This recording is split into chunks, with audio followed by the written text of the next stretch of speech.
కనికరించి గొప్ప కార్యాలు చేసిన దేవానికి స్తోత్రం చెల్లిస్తున్నామయ్యా. మరొక్క దినమును మాకు అనుగ్రహింపచేసి ఈ దినమున ఈ రీతిగా ఇప్పటి వరకు స్తుతి కీర్తనల ద్వారా మీ నామాన్ని గొప్ప చేసుకున్నారు. ప్రతి నోట కూడా మీ నామాన్ని గణపరిచే కీర్తనలు ఇచ్చి ప్రభా మీ కృప వెంబడి కృప మీరు అనుగ్రహింపచేసినందుకు కొరకై స్తోత్రాలయ్యా. ఎక్కడ స్తుతులతో మీరు ప్రజలు స్తుతిస్తారో అక్కడ మీరు సంచరించే దేవుడు నాయనా. నిశ్చయముగా ఈ రాత్రి ప్రాంగణం అంతా కూడా మీరు ఆవరించి ఉన్నందుకు కొరకై స్తోత్రమయ్యా. ఈ ప్రాంతం అంతా కూడా మీ స్వాధీనములకు మీరు తీసుకున్నందుకు కొరకై స్తోత్రాలయ్యా. అయా స్తుతుల మధ్య ఆశ్రుడిగా నిలిచి కృపచేత కార్యములను ఆరంభించినందుకు కొరకై స్తోత్రమేసయ్యా. ఈ రాత్రి వేళ మరొక్కసారి నీ కృప కలిగిన హస్తములకు నిలిచి ఉండే దైవ సావుకులను అయా అభిషేకించమని ప్రార్థన చేస్తూ ఉన్నాము నాయనా. అయా నోట మీ మాటలు ఉంచమని అడుగుచున్నాము నాయనా. నీ నోటి బోరగా మీరు వాడుకోమని వేడుకుంటున్నాము నాయనా. దూరాన సమీపాన ఎందరైతే ఈ రాత్రి నీ వాక్కులు వినబోతున్నారో ప్రతి ఒక్కరి హృదయాలు తెరవబడినట్లుగా, ప్రతి ఒక్కరి హృదయాలు నీ తట్టు త్రిప్పబడినట్లుగా, ప్రతి ఒక్కరి హృదయాలు మీరు స్థిరపరచబడేటట్లుగా, శక్తి కలిగిన మీ కార్యాలు చేయబడేటట్లుగా మీ దాసులను మరింత అభిషేకంతో మీరు అభిషేకించండి నాయన. అగ్నిలో తీయబడిన కొరిమి వలె ప్రభా మీ చేతిలో వాడబడుతున్న బాణము వలె ఈ రాత్రి ప్రాంతముల మీ వాక్కు ద్వారా మీరు సంధించబోతున్నందుకు కొరకే స్తోత్రం చెల్లిస్తున్నాను ఆయన. ఈ ప్రాంగణం అంతా కూడా మీ షకీనా మేఘాన్ని మీరు కప్పినందుకు కొరకై స్తోత్రం ఆయన.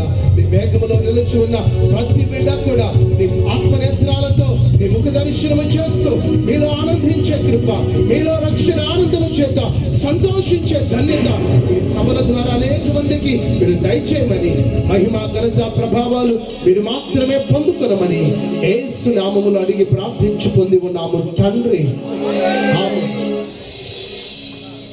మంచిది. ప్రార్థన చేసిన రత్నకుమారయ్య గారికి ప్రత్యేక ధన్యవాదాలు. అందరం కూర్చున్నాం. ప్రజలు చాలా అద్భుతకరమైన స్తుతి ఆరాధన ఇప్పటి వరకు చాలా మరి ఆశ్చర్యకరంగా ఎంతో చక్కని పాటలు పాడి ప్రభుని కనపరిచిన మీ అందరికీ కూడా వందనాలు. పిల్లరా మరి కుర్చీలలో దైవ సేవకులు చాలామంది ఉన్నారండి. మరి కుడి ప్రక్కన స్టేజీకి కుడి ప్రక్కన పిల్లరా మరి దైవ సేవకుల్ని ఆహ్వానిస్తున్నాం. ప్రేమతో మీ కొరకు సిద్ధపరచబడిన ఆ యొక్క పిల్లరా మరి ఆ కుర్చీల్లో ఆశీనులు అవ్వాలని ప్రేమతో మనం చేస్తున్నాం. పిల్లరా దయచేసి మరి అటు ఇటు తిరగకుండా మరి ఎంతో దూరం నుండి జంగారెడ్డి అంటే పిల్లరా మరి లేదా ఇంకా దైవశాఖలు ఎక్కడో వర్తమానం నుండి పిల్లలు అక్కడ నుండి మరి దైవశాఖలు ఎంతో మరి వచ్చి పిల్లరా మన మధ్యలోకి వచ్చారు.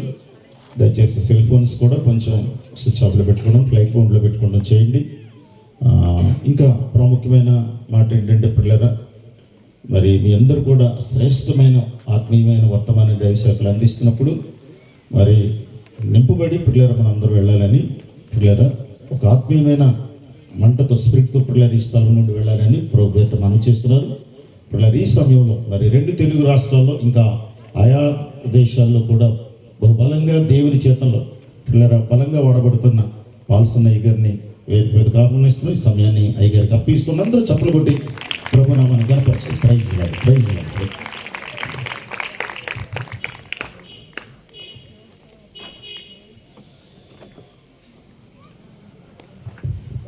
క్రీస్తునందు ప్రియ దేవుని బిడ్డలారా, ప్రభువైన యేసు క్రీస్తు నామంలో మీకు అందరికి వందనాలు. చాలా సంతోషం మీతో ఉండడం. ప్రభు నాకు ఇచ్చిన ఈ అద్భుతమైన సమయాన్ని బట్టి దేవునికి మొదటిగా నేను కృతజ్ఞతాస్తుతులు చెల్లిస్తున్నాను. పాల్ గారికి ప్రత్యేకమైన ధన్యవాదాలు. అద్భుతమైన వర్తమానాలు మీరు వింటూ ఉన్నారు. రేపు కూడా మీరు వినబోతారు. దేవుడు ఈరోజు నాకు అనుగ్రహించిన ఈ గొప్ప తరుణం చాలా సంతోషిస్తున్నాను. నేను ప్యాంప్లెట్లో ఒక అద్భుతమైన అంశం వేశారు. చాలా చరిత్రాత్మకమైన అంశం, జకరియా గ్రంథం. దయచేసి విషయాన్ని మనము ధ్యానం చేద్దాం. నా వెనుక శక్తివంతులైన దైవజనులు ఉన్నారు. అదేవిధంగా ఇటు పక్కన ఉన్న దైవజనులు అందరికీ కూడా ప్రత్యేకంగా వందనాలండి. దేవునికి ప్రజలకి మధ్యలో వారధిగా దేవుని యొక్క ఉన్నతమైన ఆలోచనల్ని ప్రజలకి చెప్పడానికి దేవుని చేత పిలుపు ఏర్పాటు కలిగిన దైవజనులు. నన్ను ఇక్కడికి రావడానికి మరి సహోదరులు శ్యామన్న చాలా సంతోషిస్తున్నాను. అన్న మాకు పరిచయం కూడా చేశారు. ఈ ప్రాంతానికి పెద్ద పులిపాక నేను ఇది మొట్టమొదటిసారి అనుకుంటున్నాను రావడం. దేవుడు నాకు మంచి సదవకాశం కలిగజేశారు. ఈ ప్రాంతంలో ఉన్న మీకందరికి కూడా ప్రత్యేకంగా వందనాలు తెలియజేస్తున్నాను. మనసు పెట్టి ఉందాం, మనసు పెట్టి విందాం. ఎందుకంటే మనము మనసు పెట్టి విన్న విషయాలన్నీ మనసులో గుర్తుంటాయి. దాన్ని బట్టి ఓకే రైట్.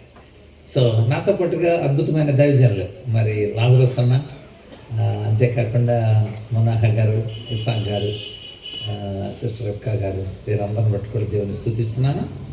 దేవుని యొక్క ఉన్నతమైన ఆలోచనల్ని మనకి ఎందుకు చెప్తాడంటే, మాట చాలా శక్తివంతమైనది. మాట పని చేయిస్తుంది. ఆ పని మాటి మాటికి చేస్తే అలవాటు అవుతుంది. అలవాట్లు మొత్తాన్ని వ్యక్తిత్వం అంటారు. వ్యక్తిత్వం గమ్యాన్ని నిర్దేశిస్తుంది. దీన్ని బట్టి మీరు తెలుసుకోవాల్సింది ఏంటంటే, మాట మన గమ్యానికి మూలం అవుతుంది. ఈ చివర మాట ఉంటే ఆ చివర గోల్ ఉంటుంది. కనుక ఈ రాత్రి మీరు చెప్పబోయే మాట మీరు వింటే, దాని ప్రకారం అనుసరిస్తే మన జీవితాల్లో గమ్యం మారుతుంది. మంచి మాట మంచి పని చేస్తుంది. మంచి పని మాటి మాటికి చేస్తే మంచి అలవాటు అవుతుంది. మంచి అలవాట్ల మొత్తాన్ని మంచి వ్యక్తిత్వం అంటారు. మంచి వ్యక్తిత్వం మంచి గమ్యాన్ని నిర్దేశిస్తుంది. అంచేత అదే కనుక చెడు మాట చెడు పని చేయిస్తుంది. చెడు పని మాటి మాటికి చేస్తే చెడు అలవాటు అవుతుంది. చెడు అలవాట్ల మొత్తం చెడ్డ వ్యక్తిత్వం అవుతుంది. చెడ్డ వ్యక్తిత్వం పనికి మాలిన గమ్యాన్ని చేస్తుంది. కనుక మీరు ఎలాంటి మాట వింటున్నారో, మీ మాటకు మీరు ఎంత ప్రాధాన్యత ఇచ్చారో దాన్ని బట్టి మీ పర్సనాలిటీ ఆధారపడుతుంది. పర్సనాలిటీ అంటే ఎత్తు, లావు, రంగు, జడ, మోకాళ్ళ కింద కొంద, జీన్ ప్యాంట్లు వేస్తాడా కాదు. పర్సనాలిటీ అంటే వ్యక్తిత్వం, గుణం, నడవడిక. పర్సోనా అనే లాటిన్ పదం నుండి వచ్చింది. ముసుగు అని అర్థం. పైకి ఎలా కనిపించినా లోపల మన అసలైన గుణాత్మకమైన విషయాలు నేను వాటిని ఎవరో చూడలేరు. నేను ఒక సైకాలజిస్ట్ని. సో నేను సైకాలజిస్ట్ని అయినంత మాత్రాన ఎవడ మనసు నాకు తెలియదని ఒప్పుకుంటున్నా మర్యాదగా. ఎవరికి తెలియదు. సైకాలజిస్ట్కి తెలియదు, సైకియాట్రీకి తెలియదు, సైకోథెరపిస్ట్కి తెలియదు. కనుక మేమే చెప్తున్నాం, తెలియదురా నాన్న ఎవరికి. హృదయమునందాలోచన హృదయాన్న ఆధునికే ఎరుక, ఉదయము ఎరుగక తిరిగిడి బుద్ధిహీనులకే మెరుక అన్నారు తాత్వికులు. హృదయం నందరే ఆలోచన హృదయ నాదుడికే తెలుసు. అంచేత దేవుడు మనతో మాట్లాడుతున్నప్పుడు, చరిత్రని తెలియజేస్తున్నప్పుడు జాగ్రత్తగా ఉందాం, విందాం, ఆ తర్వాత తిందాం. ఓకే, జకరియా గ్రంథం దయచేసి చూడండి. ప్యాంప్లెట్లు ఈ వేశారు, అందుచేత వేసినందుకు ఖచ్చితంగా చెప్పాలి ఈ విషయాలు. ఎందుకు వేశారంటే దేవుడు వారికి మంచి తలంపు ఇచ్చాడు. ఆ తలంపుని బట్టి జకరియా గ్రంథం 4వ అధ్యాయం 6-7 వచనాలని నేను చదువుతాను. దయచేసి లేఖనం వారు చూడండి. మధ్యలో ఎప్పుడన్నా నేను రిఫరెన్స్ చెప్పినప్పుడు మీరు చదవటానికి ప్రయత్నం చేద్దరు. కానీ అప్పుడు అతడు నాతో ఇట్లను, జెరుబ్బాబెలునకు ప్రత్యక్షమగు యెహోవా వాక్కు ఇదే, శక్తి చేతనైనను బలము చేతనైనను కాక నా ఆత్మ చేతనే ఇది జరుగునని సైన్యముల కలిపేదగు యెహోవా సెలవిచ్చాను. చిన్న ప్రార్థన చేస్తా. ప్రేమ కలిగిన మా తండ్రి, నీ నామాన్ని బట్టి వందనాలు, కృతజ్ఞతాస్తుతులు చెల్లిస్తున్నాం. నీ కుమారుడు మా రక్షకుడైన యేసుక్రీస్తు ద్వారా మాకు అనుగ్రహించి నీ గొప్ప భాగ్యాన్ని బట్టి వందనాలు తండ్రి. ముందుగా నీ దాసుల ద్వారా మీరు అద్భుతమైన వర్తమానాలు ప్రభువా మీరు మాట్లాడారు. వందనాలు ప్రభువా. ఈరోజు మీరు మాతో మాట్లాడబోతున్నారు, నీకు వందనాలు. మీ దాసుని క్షేమకరంగా తోడుకొని వచ్చారు. పెదవులపై నీ దయారసం ఉంచండి, నీ ప్రత్యక్షత అనుగ్రహించండి ప్రభువా. మీరే మాతో మాట్లాడండి. మీరు మాట్లాడితే మాకు క్షేమం, జీవం, మేలు, ఆరోగ్యం, స్వస్థత, మనోవికాసం, ధైర్యం కలుగుతాయి ప్రభువా. మీరు మా అందరితో మాట్లాడి మహిమ పొందండి. సమాధాన సంబంధమైన సంగతులను మాకు నేర్పించండి. మా హృదయాలపై రాసి మనసు అనే పెట్టెలో పెట్టండి. మీరే మహిమ పొందండి. యేసయ్య నామమున వేడి ప్రార్థిస్తున్నాం తండ్రి, ఆమేన్. ఆమేన్. పిల్లరా, ఈ జకరియా ఎవరు? ఈ జకరియా ఈ మాట ఎందుకు చెప్పాడు? అసలు ఈ సందర్భం రావాలంటే మనం వెనక్కి వెళ్ళాలి, చరిత్రలోకి వెళ్ళాలి. దేవుని పిల్లలు ఆనాడు దేవుని పిల్లలుగా బ్రతకని పరిస్థితుల్లో దేవుడు వాళ్ళకి చాలా జాగ్రత్తగా చెప్పాడు. మీరు నా మాట వినకపోతే నేను మిమ్మల్ని శత్రువులకి అప్పగిస్తాను అని చెప్పాడు. కానీ దేవుని మాట వాళ్ళు వినలేదు. 20 సంవత్సరాలు ఇర్మియా అనబడిన ఒక అద్భుతమైన ప్రవక్త చేత చెప్పించాడు. ఇర్మియా చెబుతుంటే వాళ్ళు వినకుండా ఇర్మియాని చాలా ఇబ్బందులు పెట్టారు. మందిరంలో నుండి బయటకు ఈడ్చేశారు. నువ్వు చెప్పేదంటే అమ్మ వెలుగంటా అంటే కాదండి, దేవుడు చాలా మంచివాడే, అట్ ద సేమ్ టైం కాయిన్కి రెండో వైపును కూడా చూడాలి. ఆయన పిచ్చి పిచ్చి వేషాలు వేస్తే దానికి తగిన ప్రతిఫలం కూడా ఇస్తాడంటే, అదిగో మమ్మల్ని అలా అంటావా, దేవుని బిడ్డలు అలా శపిస్తావా, ఇలా చేయొచ్చా అని అతన్ని గోతులు కూడా తోసేశారు. అలాంటి పరిస్థితులు ఇర్మియా చెప్తూనే ఉన్నాడు. మీరు చెప్పినట్టు వినండి, మీరు చెప్పినట్టు వింటలేదు అని చెబుతున్నా ప్రజలు వినలేదు. వాళ్ళు ఎలా ఉన్నారో ఒకసారి మనం చూద్దాం. ఎలా ఉంటే చెప్పాల్సి వచ్చిందో. ఒకవేళ అలాంటి పరిస్థితులు మనలో కూడా ఉన్నాయని అనుకోండి, ఖచ్చితంగా మనం కూడా మార్పు చెందాల్సిన అవసరం ఉంటుంది. ఒకసారి రండి, ఇర్మియా గ్రంథానికి రండి. ఇర్మియా గ్రంథం కొన్ని విషయాలు నేను చూపెడతాను. ఒకవేళ అలా ఉంటే మనం కూడా బుద్ధి తెచ్చుకోవాలి. ఎందుకంటే వాక్యం అనే అర్థం మన ముందు ఉంటుంది అనమాట. వాక్యం ఏం చేస్తుందంటే మనం సరి చేయడానికి. ఈ కుడికలు ఎందుకు అనుకుంటున్నారు? కుడికలు ఎందుకంటే మన జీవితాల్లో ఎలాంటి లక్షణాలు ఉంటే ఆ లక్షణాలు వద్దు. మంచిగా మనం మరల్చబడాలి, మంచిగా మనం బ్రతకాలి, కుటుంబానికి ఉపయోగపడాలి, సంఘానికి ఉపయోగపడాలి, దేశానికి ఉపయోగపడాలి. నాశనం చేయటం కాదురా, బాగు చేయటం నేర్చుకోవాలిరా అంటాడు దేవుడు. పాడు చేయటం కాదు, బాగు చేయటం నేర్చుకోవాలి. ఒక చెట్లని నరకటం కాదు, చెట్లు ఈయటం నేర్చుకోవాలి. మనుషుల్ని అవమానపరచడం కాదు, మనుషుల్ని బట్టలు తీసి ఊరేగించడాలు కాదు, మనిషి బాగు చేయటం నేర్చుకోవాలి. అది యేసే నేర్పింది. అందుచేత మనం ఎలా ఉన్నాము అన్న విషయాలు మనకు తెలియజేస్తుంది. చూడండి ఒకసారి ఇర్మియా గ్రంథం రెండవ అధ్యాయం ఒకసారి రండి. 2వ అధ్యాయం 29 చదువుదాం. మీరందరూ నా మీద తిరుగుబాటు చేసిన వారు, దేవుడు అంటున్నాడు, మీరంతా తిరుగుబాటు చేసిన వారు నా మీద. ఇర్మియా వాళ్ళకెళ్ళి చెప్పు, తిరుగుబాటు చేస్తున్నారని చెప్పు అంటే ఇర్మియా వీళ్ళు వాళ్ళందరికీ చెప్పాడు, ఇదిగో మీరంతా తిరుగుబాటు చేస్తున్నారు, మరి అలా చేయకూడదు, దేవునికి కోపం వస్తుంది అని అంటే వాళ్ళు ఇక కొంచెం సీరియస్ అవ్వడం మొదలుపెట్టారు. ఎవరైనా అంతేలే, తప్పు చేస్తున్నావు, తప్పు చేస్తున్నావురా నాయన అంటే ఊరుకుంటాడా? ఎవడు ఊరుకోడు కదా. నీ ముఖానికి మసి ఉందనంటే మసి తుడుచుకోవటం మానేసి అద్దాన్ని రుద్దుతున్నాడంటే ఎవడో. అద్దం మసి ఉందని చూపెట్టింది అనుకోండి, అద్దాన్ని రుద్దుతాడా? ముఖం రుద్దుకోవాలా? అదనమాట. ఆట రాని వాడు అగణం వంకంటాడు, సౌందర్యం తెలియని వాడు అద్దానికి తప్పు అంటాడు. బైబిలే నువ్వు తప్పు చేస్తున్నానంటే బైబిల్ కాల్ చేస్తానంటాడు వాడు. దైవజనులే అరే నువ్వు ఇలా ఉండాలరా నాన్న అని చెబుతుంటే ఆయన సాగొడతానంటాడు. మందిరమే మంచి క్రియలు చేస్తానంటే మందిరం కూల్చేస్తానంటాడు. వీళ్ళంతా తిరుగుబాటు లక్షణాలు ఎక్కువ ఉన్నాయి అంటాడు. 3వ అధ్యాయం చూడండి వాళ్ళు ఎలా ఉన్నారో.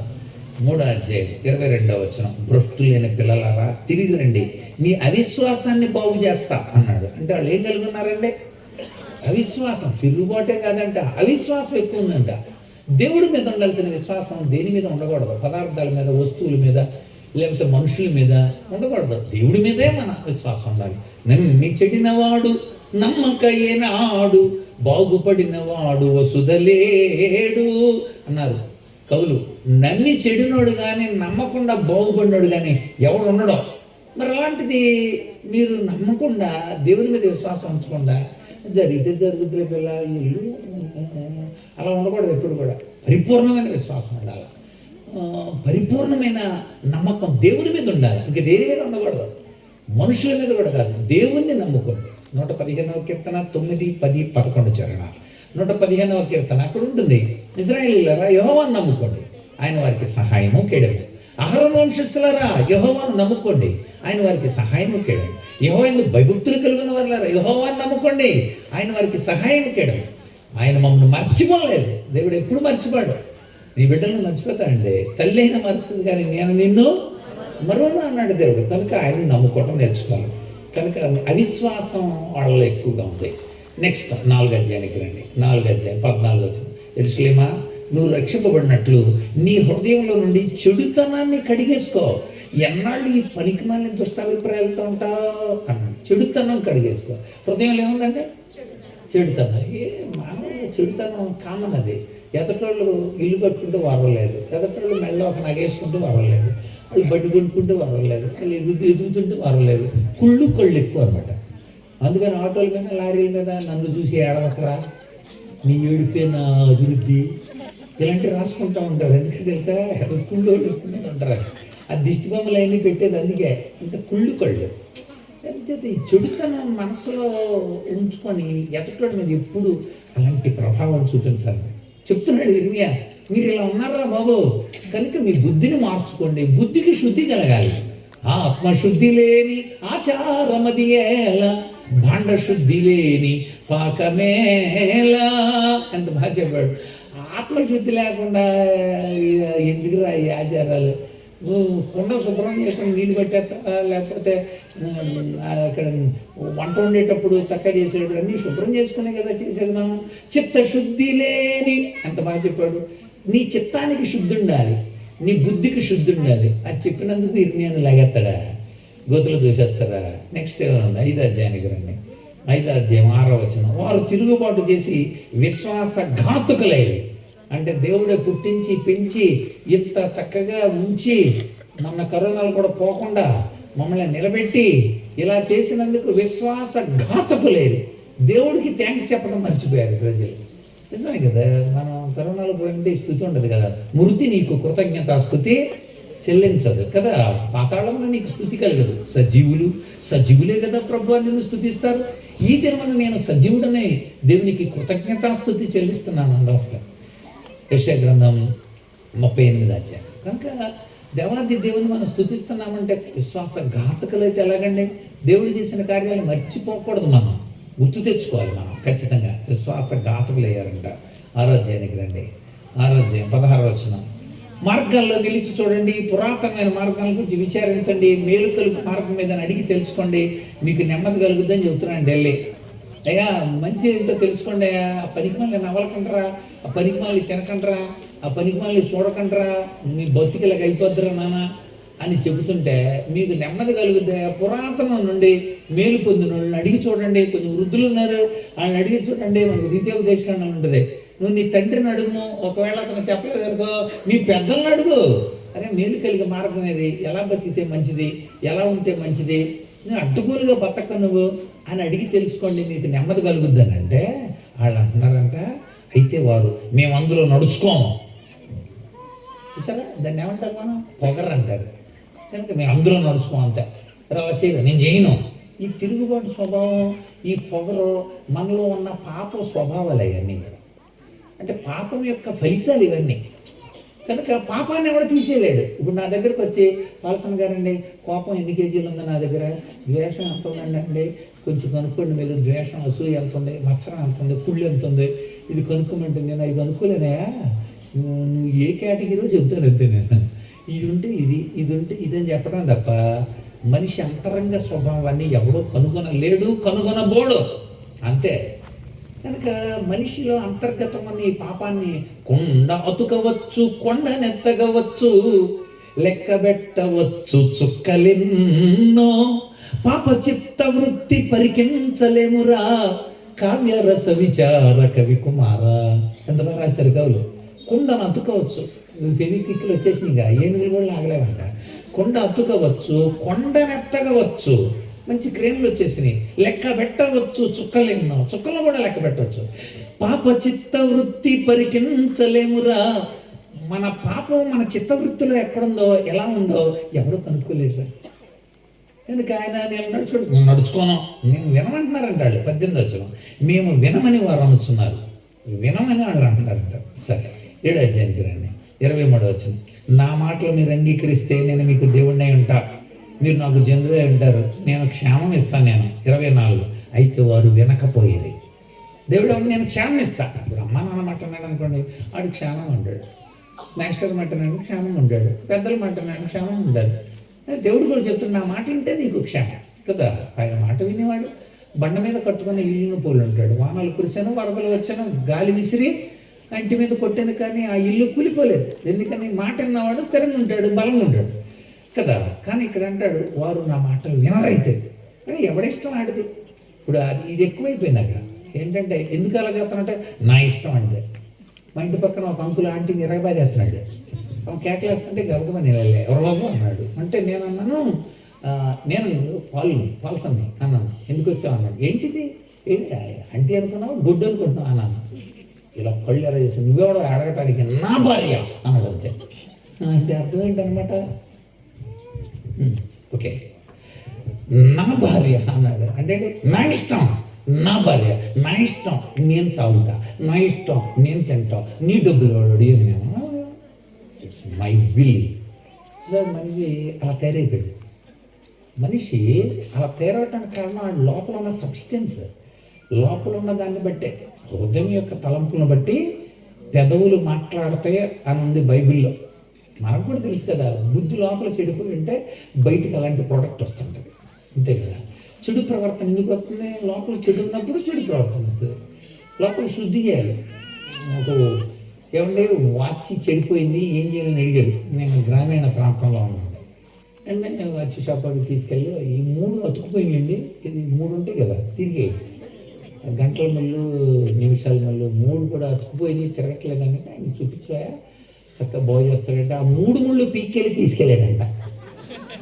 ఈ 3 తిరగట్లేదు, కొంచెం నువ్వు పెట్రోల్లో కడుగుతావా, డీజిల్లో కడుగుతావా, ఇందులో కడుగుతావా, కొంచెం నాకు కడిగేసి ఇచ్చేసి నేను పెట్టుకుంటాను అన్నట్టు. అప్పుడు ఆయన అదే ఈ 3 ముళ్ళు బాగా తిరగాలంటే మిషన్ ఉంటుంది, మిషన్ కింద మిషన్ ఉంటుంది, మిషన్ బాగైతే ముళ్ళు బాగలిగితే, నీ బుద్ధి బాగైతే ఈ ముళ్ళన్నీ బాగా, కళ్ళు, చెవులు, కాళ్ళు, మొక్కు, నోరు, జ్ఞానేంద్రియాలు, ఈ చర్మేంద్రియాలన్నీ సరిగ్గా ఉండాలంటే లోపల బాగుండాలి. లోపల ఎవరు బాగు చేస్తాడు?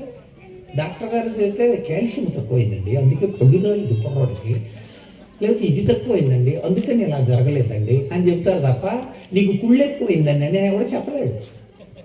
అందుచేత హృదయాన్ని కనుగొనగలిగిన వాడు ఎవడూ లేడు. దేవుడే హృదయాన్ని కనుగొని వెళ్ళి చెప్పరా నాన్న అంటే వింటలేదు. ఎలాగండి కదా, దేవుడు చెప్పినప్పుడు ఎక్స్రే తీశారు, స్కానింగ్ చేశారు, డాక్టర్ గారు స్కానింగ్ చేసి చెప్పారు, అయ్యా మీరు మిమ్మల్ని స్కానింగ్ చేస్తే తెలిసింది ఏదో 4 రాళ్ళు వెనకేసుకోమంటే మీరు కిడ్నీలు వేసుకున్నారు, అందుచేత మరి దానికి మందు ఇవ్వాలి.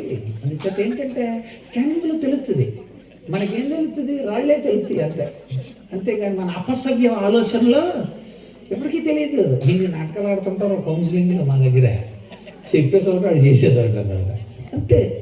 అంటే మనిషి హృదయం అలాంటిది. మరి ఏం జరిగింది? ఇంకా కొంచెం ముందుకెళ్దాం. 8వ అధ్యాయం లేకపోతే 7వ అధ్యాయంలో చూడండి, 25వ వచనం. పెందలకన్నే ప్రవక్తలను నా సేవకులు మేము పంపుతూనే వచ్చాను, వాడు నా మాట వింటలేదు, అసలు చెవి ఒక్కట్లేదు, అసలు చెవులు మందనెక్కిపోయినాయి అన్నమాట. ఒకటి ఇంట్లో అసలు నా మాట వింటలేదు అంటే ఏంటి?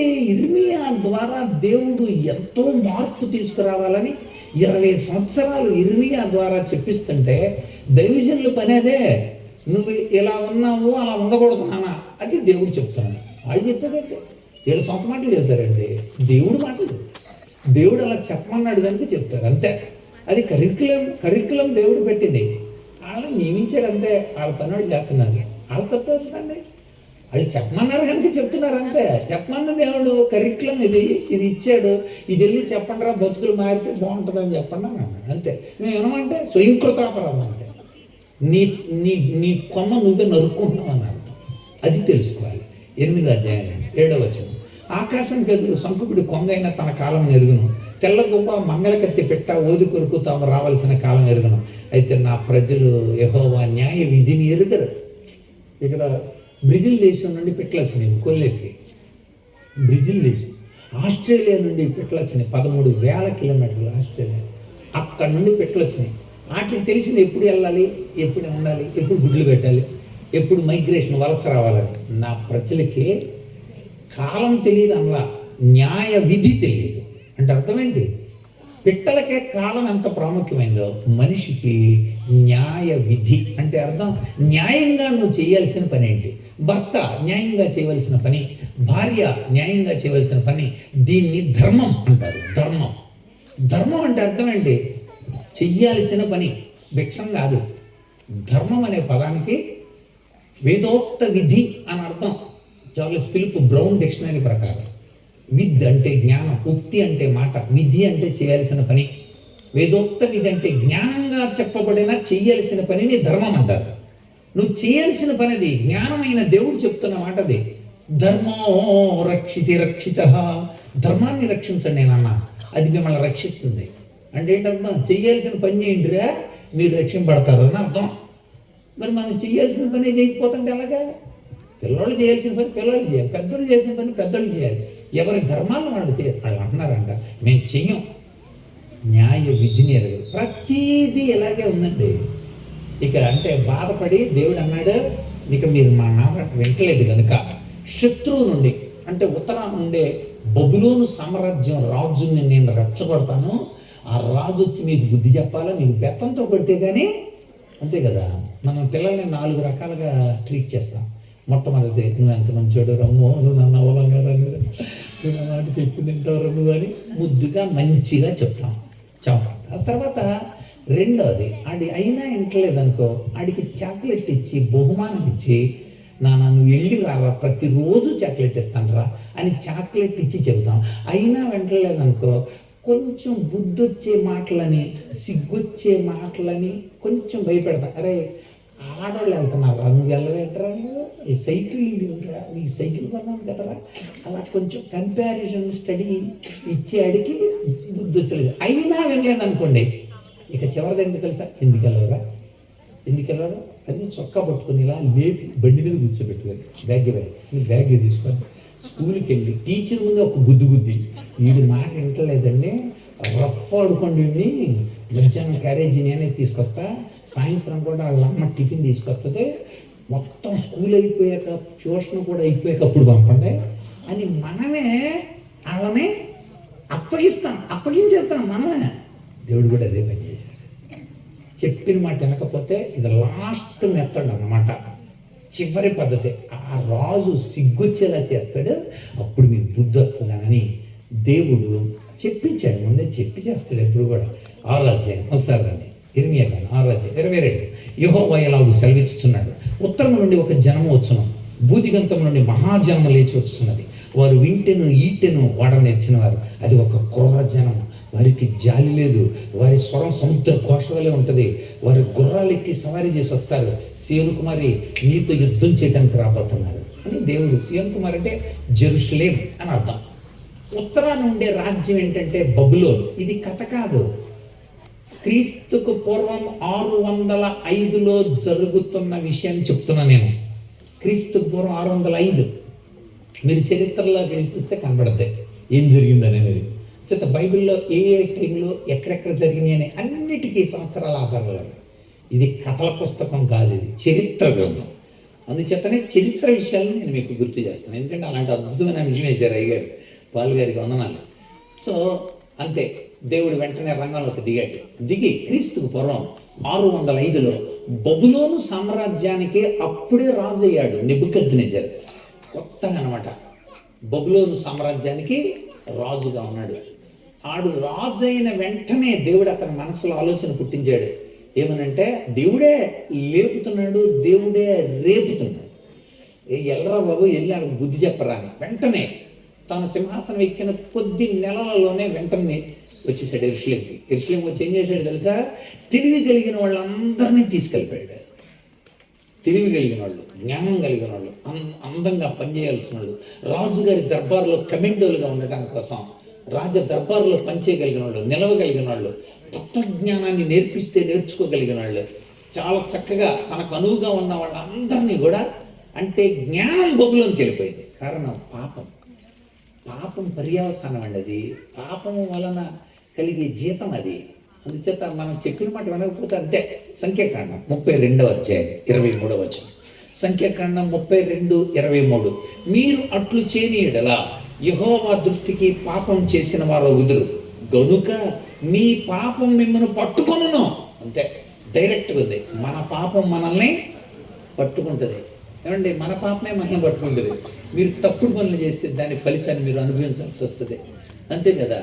ఇప్పుడు నేను కుణువులు బాగా తిన్నాను అనుకోండి, పాలుగారికి బుద్ధ, నాకు బుద్ధ. కడుపు బగిలేటట్లు కుడుములు నే తింటే కడుపురులకెట్లు బుర్రన్నా, నా ఒళ్ళు బరువెక్క నేనేడవలే గాని ఒరులెందుకేడుతురోరన్నా. కడుపు నేను బాధపడాలి కానీ ఆయనకి బాధ ఏంటి? కనుక మీరు ఆలోచించండి, వాడి పాపం వాడిని పట్టుకుంటుంది అని చెప్పాడు దేవుడు. నిజంగానే అలాగే జరిగింది. మొట్టమొదటి విడత తీసుకెళ్ళిపోయి వాళ్ళని రాజుగారి దర్బారులో ఉంచాడు. వాళ్ళందరినీ కూడా నపుంసకులుగా చేసేసాడు, షండులుగా మార్చేశాడు, తత్వజ్ఞానాలు ఇవన్నీ చదివింపజేశాడు. రాజుగారి దగ్గర కమెండోలుగా పెట్టుకున్నాడు. దట్ ఈస్ ఫస్ట్ బ్యాచ్, మొట్టమొదటి బ్యాచ్. 8 సంవత్సరాలు గడిచింది. క్రీస్తుకు పూర్వం 597 రెండవసారి మళ్ళీ వచ్చాడు నెబుకద్నెజర్. ఈసారి 10,000 మందిని తీసుకెళ్ళిపోయాడు. 10,000 ఎలా తీసుకెళ్తారు తెలుసా? రాజులు బానిసలుగా చేసుకొని లైన్లో పెడతారనమాట వరుసగా. ఒక 100 మందికి కలిపి ఒక తాడు కడతారు, కుడి చేతులకి తాడు ఇలా కడతారు అనమాట. అందరికీ తాడు. ఇక ఎవడ వెళ్ళటానికి వీలు లేదు, అందరూ పడిపోతారు. అంతే, తప్పించుకోవటానికి ఉండదు. అలా తాళ్ళు కట్టి రిక్తహస్తాలతో బబులోనికి తీసుకొని వెళ్ళారు. 10,000 మంది జనాంగం బబులోనికి ఈసారి వాళ్ళని రాజదర్బార్లో ఉంచలా. కెబార్ అనే ఒక నది ఉంది, ఆ నది దగ్గర పడేసి ఇక్కడ ఏడవంటరా, ఈ నీళ్లు దాగి మా బబులోని దేశంలో అడుక్కు తిన్నాను. రిజల్ట్ ఏంటంటే అది పాప ఫలితం. అది అంతేక. ఇప్పుడు దెబ్బలు ఎందుకు కొట్టాడురా మాస్టర్ అని అంటే, నువ్వు చేసిన అల్లరి అలాంటిది. దాన్ని బట్టే దేవుడు న్యాయవంతుడు. మళ్ళీ చెప్తున్నాను, దేవుడు న్యాయవంతుడు, దేవుడు కరుణామయుడు, అట్ ద సేమ్ టైం న్యాయవంతుడు. దేవుడు చేతగానుల్లో చూస్తున్నాడు అని అనుకోకూడదు. Certain time has come. Time వస్తుంది, నీ సంగతి కూడా తేలుతుంది, ఎవరి సంగతి అయినా తేలుతుంది. అది తెలుసుకోవాలన్నమాట. అది వాళ్ళు లెక్క చేయలేదు. ఈ రాత్రి కూడా చెబుతుంది. అందుకే మరి ఎందుకు అయ్యగారు అంత పెద్ద అద్భుతమైన అంశం వేశారు అనుకున్నాను నేను. ఎందుకంటే ఇది అంతా చరిత్ర గురించి ఉన్నదే జకరియా గ్రంథం అంటే. కనుక దేవుని పిల్లలు 2వ విడత అలా వెళ్ళారు. వెళ్ళిన తర్వాత వాళ్ళంతా కాలువల దగ్గర ఉన్నారు. ఇక వాళ్ళకి నీడ లేదు, ఆశ్రయం లేదు, తిండి లేదు. అప్పుడు అలాంటి పరిస్థితి. ఇక 11 సంవత్సరాలు గడిచాయి. క్రీస్తుకు పూర్వం 586 నేను సంవత్సరాలు కూడా చెప్తున్నాను. 3వ విడతగా ఈసారి నెబుకద్నెజర్ వచ్చాడు. వచ్చి మామూలుగా కాదు, అసలు యెరూషలేమును నాశనం చేసేద్దాం అనుకున్నాడు. మీరు యెరూషలేం హిస్టరీ చదివిన ఉంటుంది అనమాట. 586లో ఏం చేసి అనుకున్నారు? రావటం 18 నెలల లాక్డౌన్ విధించాడు. లాక్డౌన్. ఇప్పుడు వింటున్నాం అనుకున్నారు, కాదు. అప్పుడే ఎప్పుడు బయటికి రాకూడదు. 18 నెలలు కూడా యెరూషలేము చుట్టూరు ఉన్న ప్రహరీ గోడలు కూల్చేశాడు. కూల్చడమే కాదు, మందిరాన్ని కూల్చేశాడు. దేవుడు మౌనంగానే ఉన్నాడు. దేవుడు అసలు మందిరం లోపలికి ఎంటరైతే చచ్చిపోయేవాళ్ళు ఆ రోజుల్లో. దేవుడు మౌనంగా ఉన్నాడు. మందిరాన్ని కూల్చేశాడు, బంగారం ఉపకరణాలు తీసుకెళ్ళిపోయాడు. యెరూషలేము మీద ఇంకా కసి తీరలేదు. ఆడికి కసి తీరక నెబుకద్నెజరు గుర్రాలకి నాగళ్ళు కట్టి యెరూషలేమును దున్నేశాడు. దున్నటమే కాదు, ప్రతి నాగటి చళ్ళలో ఉప్పేసాడు. ఉప్పు ఎందుకో తెలుసా? ఒక్క మొక్క కూడా యెరూషలేములో మొలవకూడదు. కఠినమైన శ్రమకు గురయ్యారు. కారణం ఏంటంటే వాళ్ళ పాపం. అయితే ఇర్మియా, ఇప్పుడు మీరు గమనించాలి, 3 భాగాలుగా ఉన్నారు ఇప్పుడు ప్రజలు. 1 యెరూషలేములో ఉన్నారు, 2 రాజుగారి దర్బార్లో ఉన్నారు, 3వది కాలువల దగ్గర ఉన్నారు. దేవుడు అన్యాయస్తుడు కాదు, దేవుడు చాలా కరుణమయుడు. వాళ్ళ మీద జాలి కలిగింది. వీళ్ళని ఎలాగైనా వెనక్కి తీసుకురావాలి. మళ్ళీ కొట్టడం ఎందుకు? వాళ్ళ అమ్మ చెత్త కొట్టేసి చొక్కా ఇప్పటి చూస్తే వెనకాలన్నీ సార్లు కొబ్బరి నూనె రాకుండా కొట్టింది ఎవరు? వాళ్ళ అమ్మే. వీళ్ళు కొబ్బరి నూనె రాస్తుంటే పక్కింటి పిన్ని అడిగింది, అదేంటమ్మా కొడతాం ఎందుకు, కొబ్బరి నూనె రాయటం ఎందుకు అంటే వాళ్ళ అమ్మ చెప్పింది, బుద్ధి రావటానికిలే. ఇది కూడా అంతే, బుద్ధి రావటానికి దేవుడు అక్కడ పంపుతున్నాడు. కానీ దేవుడు దుర్మార్గుడు కాదు. వాళ్ళకు బుద్ధి రావాలి. బుద్ధి వచ్చే లోపల టైం పీరియడ్ పెట్టాడు దేవుడు. 70 సంవత్సరాల లోపల మీకు బుద్ధి వస్తే నేను తీసుకొస్తా, ఓకే అని చెప్పాడు. అది కూడా ఇర్మియా చెప్పాడు. 70 సంవత్సరాల లోపల నేను వెనక్కి తీసుకొస్తాను, మీరు కనుక బుద్ధి తెచ్చుకోండి, ఇది మనకు తగిన శిక్ష అని మీరు ఎరుగుంటే, పశ్చాత్తాపడితే నేను ఖచ్చితంగా వెనక్కి తీసుకొస్తాను అన్నాడు. మరి అక్కడ ఎలాగ? ఇప్పుడు అక్కడ వాళ్ళు ఎలాగా? 3 ఏరియాల్లో 3 పెట్టి బోధ చేయించాడు. ఫస్ట్ ఏరియా రాజుగారి దర్బార్లో, అక్కడ దానియేలును లేపాడు. దానియేలు, ఇక్కడున్న ప్రజలకు నువ్వు చెప్పాలరా, నా గురించి చెప్పాలి, నా రాజ్యాన్ని గురించి చెప్పాలి, నా పరిపాలన గురించి చెప్పాలి, నేను ఎలాంటి ఉన్నా చెప్పాలి, నేను భూమి మీదకి శరీరధారిగా వస్తాను, నేను ఆ విషయాలు కూడా చెప్పాలి, వీళ్ళందరికీ బుద్ధి తెచ్చుకుంటారు వాళ్ళు అని చెబితే దానియేలు చెప్పడం మొదలుపెట్టాడు. దానియేలు రాజుగారి ఆస్థానంలో అద్భుతమైన నీతి కలిగిన వాడుగా పరిణత చెంది అక్కడ ప్రధానమంత్రి అయ్యాడు. ఇది బబులోన్ రాజ్యంలో. మీరు బాబిలోనియన్ హిస్టరీ చూస్తే డానియేల్ ఉంటాడు అక్కడ. అక్కడ తన ప్రజలను, రాజులు మతిపోయిన అతని జ్ఞానానికి అలాంటి జ్ఞానం ఇచ్చి, తనతో పాటు మంచి ఫ్రెండ్స్ ఉన్నారు, హనన్యా, మిషాయేలు, అజర్యా. వాళ్ళ పేర్లు మార్చేశారు అక్కడ. ఎందుకంటే మా దేశం వచ్చారు కనుక మా పేర్లు పెట్టాలరా అని చెప్పి హనన్య మిషాయిల్ అజర్యాలకి షడ్రక్ మిషక్ అబెద్నెగో అని కల్దీయుల పేర్లు, వాళ్ళ కల్దీయుల పేర్లు, అర్థాలు కూడా పనిమైన అర్థాలు కనుక హనన్య మిషాయిల్ అజర్యా అనే పేరు. దానియేలుని కూడా పేరు మార్చేశారు. బెల్తెషాజర్, బెల్ అనేవాడికి అక్కడ దేవతకే వీడు పూజారి అని పేర్లు మార్చేశారు. కానీ బుద్ధులు మారలేదు. వాళ్ళే నెంబర్ 1 ఉన్నారు. నీతి అంటే దేవుని నీతిని అక్కడ చూపించడానికి, అక్కడ నీతిగా ఉన్న దేవుని బిడ్డల్ని. సహజంగా బయటకు వెళ్తే చాలామంది ఆయన ఇష్టానుసారంగా ఉంటారు. కుర్రలు ఉంటారా, ఎక్కడో కాలేజీలో జాయిన్ చేస్తారు, ఇంకంతే అక్కడ ఫ్రెండ్స్తో ఇంకంతే కలిసిపోతుంటారు లోకంలో. వీళ్ళు అలా లేరు. అక్కడ పనికిమాలిన ఆహారాలు తినలేదు, పనికిమాలిన పదార్థాలు తాగలేదు. నీతిగా ఉన్నారనుకోండి, దేవుడు మిమ్మల్ని కూడా ఆశీర్వదిస్తాడు. ఎవరైనా సరే ఏ దేశం ఎగినా ఎందుకు కాలేండి, నీతిగా ఉంటాం నేర్చుకోవాలి. దానియేలు గ్రంథం మొట్టమొదటి అధ్యాయం 8వ వచనం. దానియేలు గ్రంథం 1:8 చదవండి. రాజు భుజించు భోజనం, రాజు పానం చేసే ద్రాక్షారసాన్ని తను తీసుకొని తాను అపవిత్రపరచకుండా దానియేలు ఉద్దేశించుకున్నాడంట. అంటే నేను అలాంటి తాకూడదు. నేను ఆస్ట్రేలియా వెళ్ళాను. ఆస్ట్రేలియా వెళ్తే అక్కడ ఒక కాన్ఫరెన్స్లో మాకు మంచి గది ఇచ్చారు, పెద్ద గది, క్రిస్ట్ అనే ఒక హోటల్. నాతో పాటు ఒక ఆయన ఉన్నారు. మేము ఆ గదిలోకి, ఈ గదిలో ఉండండి మీరు అన్నారు. నాతో పాటు ఇక అన్ని ఏర్పాట్లు అన్నీ ఉంటాయి అందులోనే కావాల్సినవన్నీ. ఫ్రిడ్జ్లో 4 బీరు బాటిల్ పెట్టున్నాయి. బీరు బాటిల్ ఆటోమేటిక్గా పెట్టేసి ఉంచుతారు అన్నమాట అక్కడ. సరే నాతో పాటు వచ్చిన ఆయన, బ్రదర్ జింజర్ బీరు పెట్టారు అన్నాడు. నాకు అలవాట్లేదండి చిన్నప్పటి నుండి. అసలు జింజర్ బీర్ మంచిదే బ్రదర్, అల్లంతో చేసేదే అన్నాడు. నాకు వివరణ వద్దులేదు, నాకు అది అలవాట్లేదు కదా అన్నాను నేను. సరే అలవాట్లేదన్నా కాన్ఫరెన్స్లోకి వెళ్ళి వస్తున్నాను, రోజు 4 పెడతాను, 4 ఖాళీ అయిపోతుంది సాయంత్రం కన్నా. అప్పుడు అర్థమైంది నాకు, నేను తాగట్లేదుగా, ఎలా ఖాళీ అయిపోతుంది, ఉప్పు వెళ్ళిపోతాయి. ఓహో, అంటే ఇతర దేశాలు వెళ్ళినప్పుడు మన నీతి అవినీతిగా మారకూడదు. సింహం ఎక్కడున్నా సింహమే, గడ్డి తిందా, ఇక్కడ చీల్చుకొని అక్కడ వెళ్ళి గడ్డి తిందా. దేవుని పిల్లలు అలాగే ఉన్నారు, అందుకు దేవుడు ఆశీర్వదించాడు. Very good. అక్కడ దానియేలు అందరికీ చెప్తున్నాడు, ఇదిగో ఏ రాజ్యంలో ఉన్నా, ఇదిగో ఈ రాజ్యమే కాదు, దేవుడు అతను చూపిస్తున్నాడు అనమాట. చాలా అర్థాలు చెప్పడం నేర్చుకున్నాడు, కళల భావం చెప్పడం నేర్చుకున్నాడు దేవుడి ద్వారా.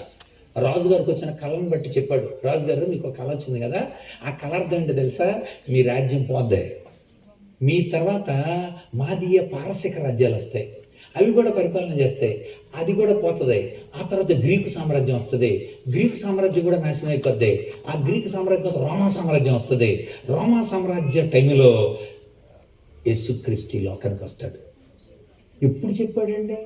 క్రీస్తుకు పూర్వం 600లో చెప్పాడు ఆ విషయం. ఎగ్జాక్ట్లీ ఎలా జరిగింది మీరు చరిత్రలో చూస్తే, ఎగ్జాక్ట్లీ ఎలా జరిగింది. బబులోను సామ్రాజ్యం కూలిపోయింది, ప్రపంచాన్ని ఏలిన బబులోను సామ్రాజ్యం కుప్పకూలిపోయింది. నెక్స్ట్ మాదీయ పారసిక రాజ్యాలు వచ్చాయి. దాని తర్వాత నిజంగానే గ్రీక్ సామ్రాజ్యం వచ్చింది. గ్రీక్ సామ్రాజ్యం, రోమన్ సామ్రాజ్యం ప్రపంచాన్ని ఏలింది. ఆ టైంలోనే యేసుప్రభు వచ్చాడు. ఆయన ఎందుకు వస్తాడో చెప్పాడు. ఎందుకు వస్తాడు ఆయన? ఇది మతాన్ని స్థాపించడానికి, గుళ్ళు కట్టడానికి కాదు యేసుప్రభు వచ్చింది, బతుకులు మార్చడానికి కోసం యేసుప్రభు వస్తాడు. అరే రాజ్యాలు ఎన్ని మారితే ఉపయోగం ఏంటే, బతుకులు మారాలరా మనకే. మన కోసం ఒక దేవుడు వస్తాడు ఈ లోకానికి శరీరాకారంలో అని చెప్పాడు. 9వ అధ్యాయం 24వ వచనం దానియేలు గ్రంథం. ఆయన ఎందుకు వస్తాడో చెప్పాడు అక్కడ. దోషాలు మాన్పడానికి కోసం, ప్రాయశ్చిత్తం చేయడానికి కోసం. చదవండి అక్కడ 9:24. పాపాన్ని నివారణ చేయటానికి, దోషము నిమిత్తమై ప్రాయశ్చిత్తం చేయడానికి, యుగాంతం వరకు ఉండే నీతిని బయలుపరచడానికి, దర్శనాన్ని ప్రవచనాన్ని ముద్రించడానికి, పరిశుద్ధ స్థలాన్ని అభిషేకించడానికి ఆయన మెస్సియాగా రాబోతున్నాడు, అభిషక్తుడిగా రాబోతున్నాడు. ఆమెనండి. ఎస్, నిజంగా అలాగే వచ్చాడు యేసుప్రభు వచ్చింది. ఎందుకు వస్తాడో? తిరుగుబాటును మాన్పించడానికి. తిరుగుబాటు మాన్పించాలంటే దేవుడు రావాలంటే, మనిషిలో ఉండే అంతర్గతమైన తిరుగుబాటు, జనం మీద జనానికి ఉండే తిరుగుబాటు, లేకపోతే ప్రజల మీద ఓర్వలేని తనంతో వచ్చే తిరుగుబాటు. అసలు ఓర్వలేని వాళ్ళు ఎక్కువ మంది అండి ఈ రోజుల్లో, తెలుసా మీకు? ఓర్వలేని వాళ్ళు ఎక్కువ మంది. జీరోఫోబియా అంటాము, the irrational fear of jealous. అసూయతో కూడిన భయం ఎక్కువ. కయ్యను తన తమ్ముని ఎందుకు చంపాను? సొంత తమ్ముని ఎందుకు చంపేసేవాడు? బయటోడు ఏం చేయలేడు, ఇంట్లో వాళ్ళే కంట్లో పడుతారు. బయటోడికి అంత దమ్ము ఎక్కడ ఉంటుందండి? ఇంట్లో వాళ్ళే. బయటోడికి అంత యేసుప్రభుని అప్పగించాలని ఇంట్లో కూడా ఉండాలి. అందుకని ఇస్కరియోతు ఎస్ ఇక్కడ కూడా అదే చెప్తున్నాడు. ఇదిగో ఆయన వీటిని మాన్పడానికి వస్తున్నాడు. ఆయన ఏం మాన్పడానికి కోసం? తిరుగుబాటును మాన్పాలి, పాపానికి నివారణ కలగాలి. పాపానికి నివారణ ఎలా కలుగుతుంది? అందరూ పాపం చేసిన వాళ్ళైతే పాపం లేనోడు రావాలి. ఆయన వస్తాడు. నాలో పాపం ఉన్నదని మీలో ఎవడైనా స్థాపించగలని సవాల్ చేస్తాడు. ఆయనే పాపానికి ప్రాయశ్చిత్తం చేయగలడు. ఇప్పుడు ఒక తాగుబోతుడు ఇంకో తాగుబోతుడిని మార్చలేడు. ఇంకో తాగుబోతుడి దగ్గరికి వెళ్ళి వేసుకున్నాం కొలరా, వేసుకున్నాం ఉంటే నువ్వు శలమంజితరా అంటున్నాడు అనుకోండి. అంటే కూడా ఏమంటాడు? అప్పుడు నువ్వు దిగా చెప్పరా అంటాడు. అంతే కదా. నువ్వు బాగుపడిన తర్వాత ఎదటోడు చెప్పాలా. ఇది పరిశుద్ధుడిగా ఈ లోకానికి ఆయన వస్తాడు. అన్ని స్థలాలను ఆయన బాగు చేస్తాడు. మానవుల్లో నీతిని స్థాపిస్తాడు. పరిశుద్ధుడిగా చేయటానికి ఆయన వస్తాడని దానియేలు చెప్తున్నాడు అక్కడ. రైట్, ఇక్కడ అలా ఉంచండి. ఇంకో బ్యాచ్ అక్కడ కాలువల దగ్గర ఉన్నది. కాలువల దగ్గర ఉన్న 4 సంవత్సరాలకు ఒక వ్యక్తిని దేవుడు లేపాడు. బాయ్, నువ్వు ఇక్కడికి వచ్చి 26వ సంవత్సరంలో వచ్చావు. 4 సంవత్సరాలు 30 సంవత్సరాలు వచ్చినాయి. 30 సంవత్సరాలు వచ్చినాడు యాజకుడైనా ప్రవక్త అయినా అవ్వాలి. 30 సంవత్సరాలు అవ్వకుండా ఎవడో యాజకుడు ప్రవక్త అవ్వకూడదు. అందుకని యేసు ప్రభు కూడా ఎన్ని సంవత్సరాల వరకు ఆగాడు? 30 సంవత్సరాల దాకా ఆగాడు. ఎందుకని? నెరవేర్చాలి. అది సిస్టాన్ని ఎక్కడ తప్పిపోలేదు. ఆయన 30 సంవత్సరాలు వచ్చినాయి కనుక నువ్వు ఇక్కడ నుండి ప్రవక్తగా ఉంది ఇక్కడ అని అతన్ని నిలబెట్టాడు. అతని పేరు యెహెజ్కేల్. చెప్పండి ఎవరు? అసలు ప్రవక్తలు ఎలా వస్తున్నారో చరిత్రలో. యెహెజ్కేల్ని అక్కడ కాలువ దగ్గర లేపి యెహెజ్కేల్ అంటే అర్థం ఏంటి? ఏల్ అంటే దేవుడు, యెహెజ్కేల్ అంటే దేవుడు బలపరచును. అది దానియేలు దేవుని రాజ్యాన్ని గురించి చెబితే యెహెజ్కేలు దేవుని మహిమను గురించి చెప్పాడు. దేవుని మహిమ అంటే ఏంటి? గొప్ప కార్యాలు చేస్తాడు రా దేవుడు. అసలు అభినయ ప్రవక్త అంటే అన్ని డెమాన్స్ట్రేషన్ చేసి చూపించాడు. 4 రోడ్ల సెంటర్లో ఉంటాం, చక్కగా అక్కడ ఒక కోట కట్టడం. ఏంటి నీ దర్శనమయ్యా? ఏం జరుగుతుంది? ఇదిగో శత్రువులు వచ్చి ఇలా దాడి చేస్తున్నారు. ఇవన్నీ అంటే డెమాన్స్ట్రేషన్ చేసి చూపించాడు. ఒక పేడ మీద అన్నం వేసి ఇలా తింటా ఉన్నాడు. ఏంటయ్యా నువ్వు అలా చెప్పన్నాడు దేవుడు. ఏంటి పేడ మీద తింటున్నావు? మన బతుకులు ఇలాంటి బతుకులలో నుండి దేవుడికి నేను అర్పణ అర్పిస్తున్నానంటే తింటాడా దేవుడు? నీ అర్పణ బతుకులు పేడలంటే నీ చేతులే రక్తంతో ఉన్నాయి, అవమానంతో ఉన్నా నీ చేసే ప్రార్థనలకు ఆయనకి ఇష్టం అవుతాయా? కనుక బ్రతుకు మార్చుకోవాలి, కంచం శుభ్రం చేసుకొని అందులో దేవుడికి ఇవ్వాలి. ఇలా చెబుతుంటే చాలామంది మార్పు చెందుతున్నారు. ఇక్కడ యెహెజ్కేల్, అక్కడ దానియేలు చెప్పాడు, ఇక్కడ యెహెజ్కేల్ చెప్తున్నాడు. ఏం చెప్పాడో చూద్దాం. యెహెజ్కేల్ గ్రంథానికి రండి. యెహెజ్కేల్ గ్రంథం 18వ అధ్యాయం 3 సూత్రాలు చెప్పాడు. జాగ్రత్త, 3 ముళ్ళు కాదు, 3 సూత్రాలు. మొట్టమొదటిది చూడండి, 18వ అధ్యాయం 32. మరణము నొందువాడు మరణము నొందుటను బట్టి నేను సంతోషించేవాడని కాను, మీరు మనస్సు తిప్పుకోండి. This the first principle. ఏం చేయాలి మీరు? మళ్ళీ చెప్పండి అందరూ ఒకసారి. మనసు తిప్పుకోవటం అంటే ఏంటి? అటు వెళ్ళిపోతున్నావు, ఒకసారి ఆగు. సియోను కుమారి మరలము, టర్న్ బ్యాక్, యూ టర్న్ తీసుకో. వెళ్ళిపోతున్నావు ఏంట్రా? వెళ్ళిపోతుంటే ఓ చిన్ని తనయా నీకిన్ని శ్రమలేలనయ్యా, నీ తండ్రి ప్రేమను గనవా, నీ ఇంటికే తిరిగి రావా, చాచిన చేతులతో ఎదురు చూడెను, వేచిన నీ తండ్రి కన్నులు ఎదుర ఎరుగక ఉండెను. ఓ చిన్ని తనయా నీకిన్ని శ్రమలేదనయ్యా, నీ తండ్రి ప్రేమను గనవా, నీ ఇంటికే తిరిగి రావా, పనివారు సహితం నీ తండ్రి ఇంట రుచియైన అన్నం తినుచుండగా, పనివారు సహితం నీ తండ్రి ఇంట రుచియైన అన్నం తినుచుండగా, కనికరము చూపే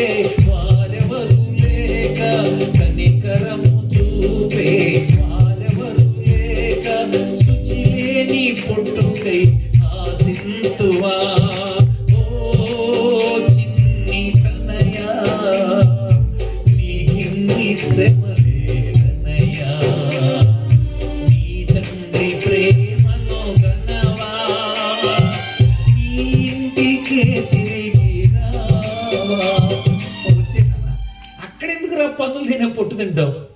మనస్సు తిప్పుకోండి. ఇది మనం చేయాల్సిన మొట్టమొదటి పని. నేను ఇలా తీసుకోకూడదు, నేను ఇక అని మనస్సులో అనుకోవాలి. మనస్సు మార్చుకోవాలి. దీన్ని మారు మనస్సు అంటారు. మారు మనస్సు, మెటానోయియా అని ఉంటుంది గ్రీకులో. మెటా అంటే ఆ తర్వాత, నోయియా అంటే ఎరిగి ఉండుట. చెప్పిన తర్వాత నువ్వు ఎరిగి ఉన్నావు అనుకో, అదే మారు మనస్సు. మనస్సు మార్చుకోవడం, నేను అలా చేయను, ఇంకా నేను అలా ఉంటాను అని నువ్వు నిర్ణయం తీసుకుంటే దేవుడు ఆమెన్ అంటాడు. దేవుని దగ్గర తీసుకోవాలా నిర్ణయం. మారు మనసు, పశ్చాత్తాపంతో తీసుకోవాలా నిర్ణయం. దేవుడే నీ జీవితాన్ని. చాలా మంది అంటారంటే దేవుని నమ్ముకుంటే అలా అంటారు కదా సార్, ఈ వ్యసనాలన్నీ మానేశాక అప్పుడు దేవుని నమ్ముకుంటానని. వ్యసనాలు మానగలిగితే ఇంకా దేవుడు ఎందుకే? నీ బతుకులో మానలేదు నువ్వు, తెలుసా? దేవుడు మానిపించాలి తప్ప నీ బతుకులో మానిపించాలి. మానలేవు నువ్వు అసలు. జనవరి 1 ఒక చెల్లి వచ్చి లడ్డూలు ఎత్తున్నాడు. ఏంటంటే మీ బావగారు నా మీద ఒట్టేసాడు కదా, తాగనన్నాను. అమ్మో దేవుడు అన్నాను. నువ్వు ఎవరినన్నా తాగుబోతున్నా అసలు నమ్మకూడదా అన్నాను. అంటే లేదన్నా నా మీద ఒట్టేసాడన్నా, నా మీద ఒట్టేసాడు అన్నాడు. నువ్వు ఏమన్నా సరే సరే పాపం సంతోషపడలేదు, పోనీ లేని లడ్డు తీసుకొని ఓకే అన్నాను. రెండో రోజు అన్నాడంట, ఒట్టు పెట్టేసానా నేను, ఎలాగే బాబా అన్నాడంట. మూడో రోజున అన్నాడంట, మీ పాల్సన నేను గారిని అడిగి ఒట్టి ఎలా వెనక్కి తీసుకోవాలి చెప్పి కనుక్కురావే అన్నాడంట. 4వ రోజున అటు ఇటు తిరిగేస్తానంట, కాలుగాలి పిల్లిలాగా.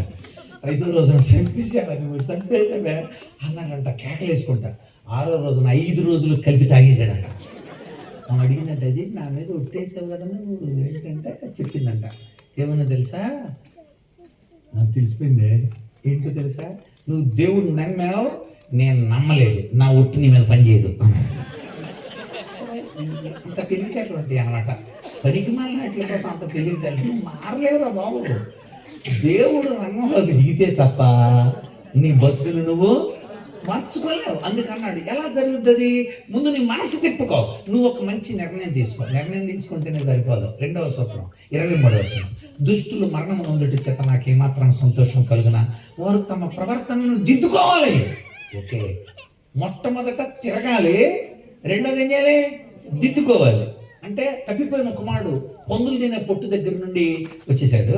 వచ్చేసి తండ్రి దగ్గరికి వచ్చి అన్నాడు, తండ్రి నేను పరలోకానికి విరోధంగా పాపం చేశాను, ఇక మీద నీ కుమారుని అనిపించుకున్నటకు ముందు అనుకున్నాడు. మీరు లూకాసు వార్త 15వ అధ్యాయం 18వ వచనం చదివితే మనసులో అనుకున్నాడు. 21వ వచనం చదివితే నిజంగా వెళ్ళి అన్నాడు. చాలా మంది అనుకుంటారు కానీ చేయరాడు. అమ్మో చర్చి వెళ్ళిపోవాలమ్మో అందుకని చాలా మంచిది తెచ్చుకోవాలమ్మో అంటారు కానీ పుడుతుంది నిద్రపోతారు. అనుకుంటే సరిపోదా. అనుకున్నాడని 18వ వచనంలో ఉంది. వెళ్ళి తండ్రి దగ్గర చెప్పేసుకున్నాడు, తండ్రి నేను పరలోకానికి విరోధంగా పాపం చేశాను, ఇక మీదట నీ కుమారుడు అనిపించుకుంటకు నేను యోగ్యుడను కానీ నీ కూలి వాళ్ళు నన్ను చేర్చుకోవాలి అనేసాడు. అది ప్రవర్తన దిద్దుకోవటం అంటే కడుక్కోవాలన్నమాట. దేవుడి దగ్గరికి వెళ్ళి మనం పశ్చాత్తాపంతో మనం ప్రార్థన చేసినప్పుడు దేవుడు 3 రకాలుగా కడుగుతాడు మనల్ని.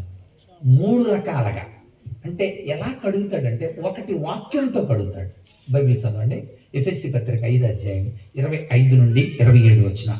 ఎఫెసీ పత్రిక 5:25 నుండి 27. క్రీస్తు కూడా సంఘమును ప్రేమించి అది కళంకమైనను ముడతైన వంటిది మరి ఏదేను లెక్క పరిశుద్ధమైనది గాను నిర్దోషమైనది గాను మహిమ కలిగిన సంఘం గాను దాన్ని తన ఎదుట నిలవబెట్టుకుని వల్లని వాక్యంతో ఉదక స్నానం చేస్తారు. ఉదకం అంటే నీళ్లు. వాక్యం అనే నీళ్ళతో స్నానం చేస్తారు. ఇది మొట్టమొదటి వాక్యం అనే నీళ్ళతో. మీకు వాక్యం చెప్పేది అందుకే మీ జీవితాలు మీరు తెలుసుకొని, అయ్యో వాక్యం ద్వారా నేను అలా ఉండకూడదు అని క్షాళన జరగడం, ప్రక్షాళన జరగడం. రెండవది రక్తంతో కడుగుతాడు. మన పాపాలను మనం ఒప్పుకున్నప్పుడు యోహాను మొదటి పత్రిక 1వ అధ్యాయం 7 నుండి 9 వచనాలు మీకు అన్ని రుజువులు ఇస్తున్నాను నేను. యోహాను మొదటి పత్రిక 1వ అధ్యాయం 7 నుండి 9.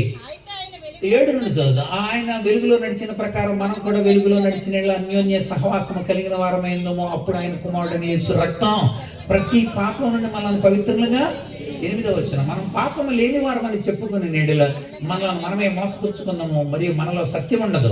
9వ వచనం, మన పాపములను మనం ఒప్పుకుని నేడుల ఆయన నమ్మదగిన వాడు నీతిమంతుడు గనుక ఆయన మన పాపాలు క్షమించి సమస్త దుర్నీతి నుండి మనల్ని పవిత్రంగా చేయను. హల్లెలూయా. అంతే. రెండవది, రక్తంతో కడుగుతాడు. రక్తంతో ఎందుకు కడగాలి తెలుసా? రక్తంతోనే లక్షణాలు వస్తాయి. రక్తంతో లక్షణాలు వస్తాయి.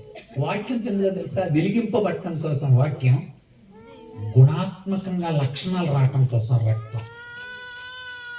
మీ రక్తం పంచుకొని పుట్టిన మీ పిల్లలు పుట్టిన వెంటనే మీ నాయనమ్మ అమ్మమ్మ ఇలా ఎత్తుకొని ఇలా ఒకసారి చూస్తారు, పిల్లలు కళ్ళని నీయనే సూర్యుడు అడిగిబండి, మరి రావాలి లక్షణాలు ఖచ్చితంగా వస్తాయి. ఎందుకని అనువంశికంగా రక్తం ద్వారా లక్షణాలు వస్తాయి.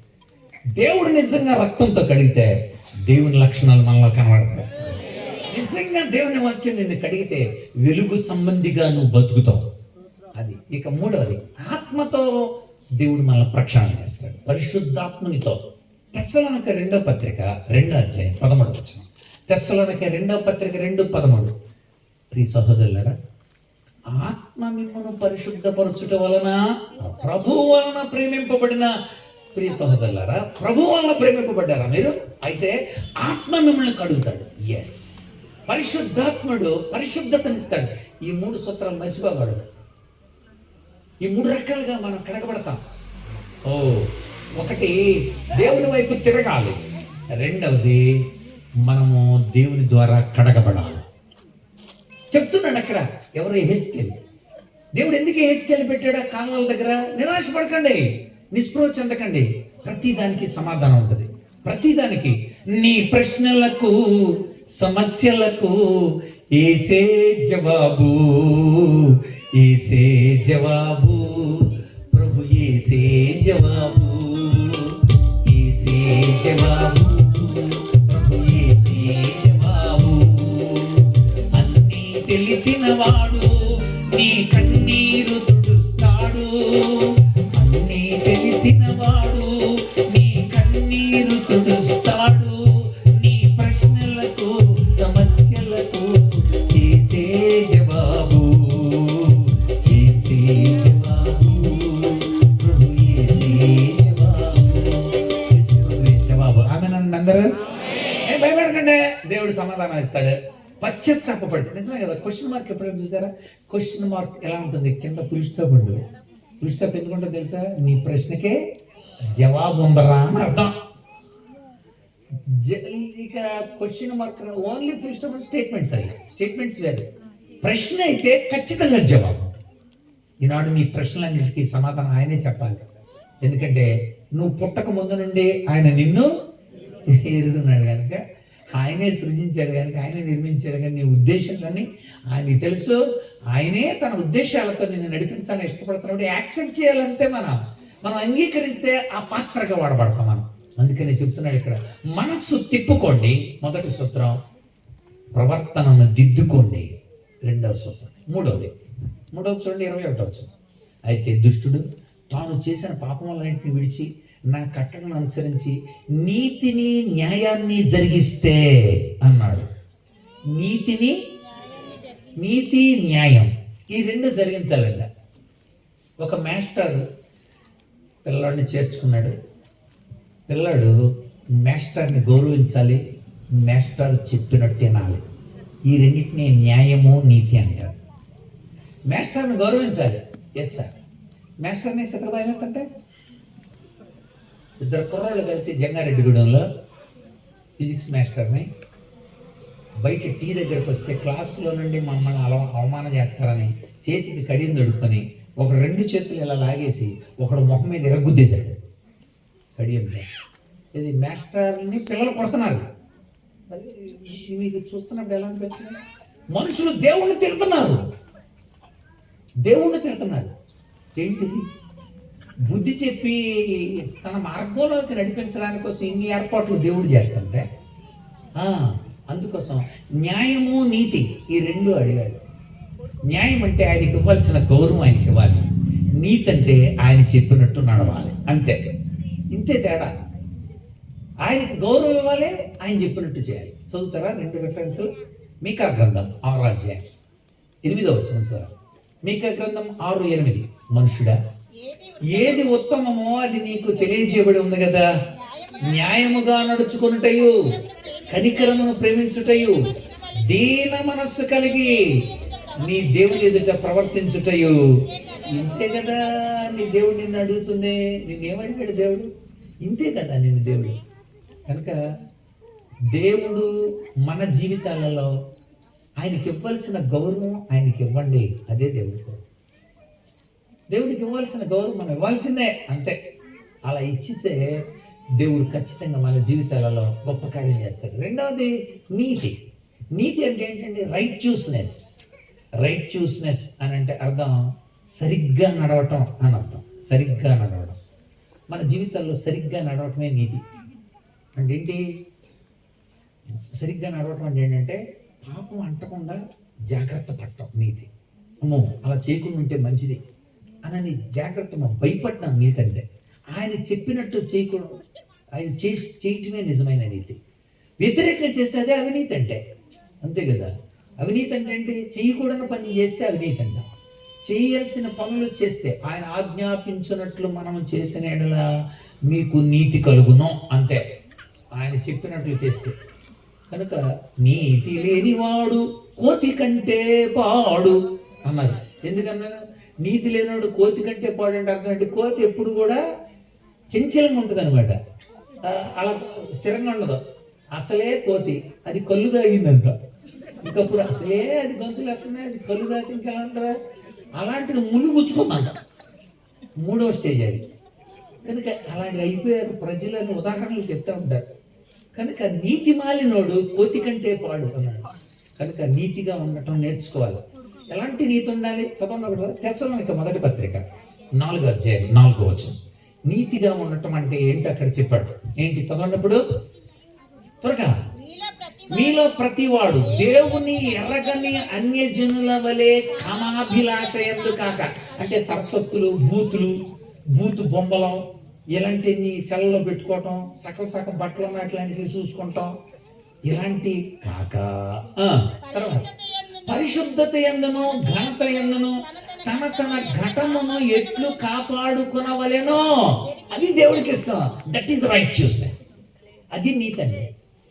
తన ఘటమును ఎట్లు కాపాడుకోవాలో తెలుసుకోవటం అంటే చాలా జాగ్రత్త. మీరు పట్టు చీరలు కట్టుకుని వెళ్తారు పెళ్ళిళ్ళకి, కొత్త బట్టలు వేసుకుని వెళ్తారు పెళ్ళిళ్ళకి. అక్కడ కుర్చీలన్నీ అక్కడ బుర్రలు మురికి పట్టేస్తున్నాయి అనుకోండి. మీరు వెంటనే తెచ్చుకొని కూర్చుంటారా? కూర్చోరు. ఒకవేళ కుర్చీ అలా చూసినా జాగ్రత్త తెలుసుకొని ఇలా అనుకుంది చొక్కాలు ఎలా. ఎందుకంటే మనం తెచ్చుకున్న బట్టలు మనం కాపాడుకోవాలి. అంటే చాలా జాగ్రత్తగా. మాసిన బట్టలు అన్నవాడు ఎక్కడైనా కూర్చుంటాడు, అది వేరే విషయం అనుకోండి. మాసిపోయిన బట్టలు అనుకోండి, బతుకు మాసిపోతే అన్నింటిలోనూ అడే ఉంటాడు. ఎక్కడైనా కూర్చుంటాడు ఆడు మాసిపోయిన బట్టలు. కొత్త బట్టలు వేసుకున్నాడు, జాగ్రత్త తీసుకుంటాడు అంటాడు. మన బతుకుని జాగ్రత్తగా కాపాడుకోవాలి. ఇహలోక మాలిన్యం అంటకుండా తన్ను తాను జాగ్రత్త పడటమే భక్తి అంటే. భక్తి అంటే అది యాకోబు పత్రిక 1:27. కనుక భక్తి అంటే దేవునికి ఇష్టంగా మనం లక్షణం అని అర్థం. త్రెస్కియా అని ఉంటుంది గ్రీకులో భక్తికి. అంటే దైవ లక్షణం. ఇట్స్ కాల్డ్ నీతి. గుర్తుపెట్టుకోండి. ఈ 3 మీరు పాటించాలి. ఏం పాటించాలి? దేవుని వైపు తిరగాలి. 2 దేవుడి దగ్గర ఒప్పుకొని మీ స్థితిని దేవుని ద్వారా మీరు సరిచేయబడి చక్కగా దేవుని రక్తంతో కడగబడి ఆయన ఆత్మచేత ముద్రింపబడి వాక్యంతో వెలిగింపబడి ప్రవర్తనని దిద్దుకొని నెక్స్ట్ నీతి న్యాయాలు జరిగింది. ఓకే. నిజానికి వాళ్ళు ముందు అనుకున్నారు, ఏమనుకున్నారు తెలుసండి? వెళ్ళేటప్పుడు తీసుకెళ్తుంటే 10,000 మందిని ఇగో మనల్ని అక్కడ ఒక గదిలో పడేస్తారు, ప్రతిరోజు తిండి పెడుతుంటారు, మనకి టైం ఏమి ఉండదు కనుక ఈ వైలెన్లు తీసుకెళ్దాం మనం. వైలెన్లు అంటే తెలుసు కదా, కియాం అంటుండే కదా, ఇలాగా ఆ వైలెన్లు తీసుకెళ్దాం మనం అని వైలెన్లు తీసుకొని వెళ్ళారంట అక్కడికి. చెరలో పెడతారని తీరా చూస్తే కాలాల దగ్గర పడేశారు వీళ్ళని. అప్పుడు ఏమనుకున్నారో ఒక కీర్తన రాసింది, చూద్దాం ఒకసారి. 137వ కీర్తన. 137వ కీర్తన. వాళ్ళ నదుల దగ్గర ఉన్నప్పుడు ఎలా ఉందో ఈ కీర్తన చెబుతుంది. బబులోను నదుల యొద్ద కూర్చుని ఉన్నప్పుడు మేము సియోనుని జ్ఞాపకం చేసుకొని ఏడ్చుచుంటిమి. అయ్యో మనకి ఎంత మంచి చర్చి ఉండేది, అమ్మో ఎంత బాగుండేది మనకి. ముందే ఆడవాలి ఏడుపు, ముందే ఆడాలి. పంపగాలు వేళ గుణపంబు చేబూని భావిత్రవ్వనేమి ఫలము గలుగు, ముందు చూపులేని మూర్ఖుండు చెడిపోవు. ఆహా లలిత సుగుణజాల తెలుగు బాల జింజాల పాపయ్య శాస్త్రి చెప్తే అన్నాడు, కొంప కాలేటప్పుడట కోన కాలతకి వీళ్ళంతా బావిదవుతున్నారంట. ఇది ఎదితనం కదా, అదే గుణపండి ఎదుగుని అప్పుడు బావితో ముందు ఉండాలరా ఏడుపు. ఈ ఏడుపు ఇప్పుడు బొగ్గులోను నదులు వద్ద కూర్చొని ఏడ్చుచుంటిమి. వాటి మధ్య ఉన్న నిర్వహణ చెట్లకు సితారాలు తగిలించేశారంట. ఇంకా కీం కీం అంటలా, అసలే తిండి తిప్పలో లేకపోతే ఇంకా వైలెన్ ఏంటంటే ఇంకా కీబోర్డ్లో వాయిస్తారా గాళ్ళు, ఇంకెక్కడ వాయిస్తారా కదా. ఎవరికైనా సంతోషం కలిగినా అప్పుడు పాట పాడతాం. ఇంకా పాట ఎక్కడ వస్తుంది, అక్కడ మాటే రాకపోతుంటే. కనుక ఇక్కడ అంటున్నాడు అనమాట, అచ్చట మనల్ని చెరగొన్నవారు సితారాలు తగిలించేశారుగా, మనల్ని చెరగొన్న వాళ్ళని తీసుకెళ్ళిన వాళ్ళు అన్నారంట, ఒక కీర్తన పాడుడి. అది అసలే పాట రాకపోతుంటే వాళ్ళు అంటున్నారంట, ఒక కీర్తన పాడుడి. నేనుండలేనయ్యా, నేను బ్రతకలేనయ్యా, నేనుండలేనయ్యా అన్నారు కదా.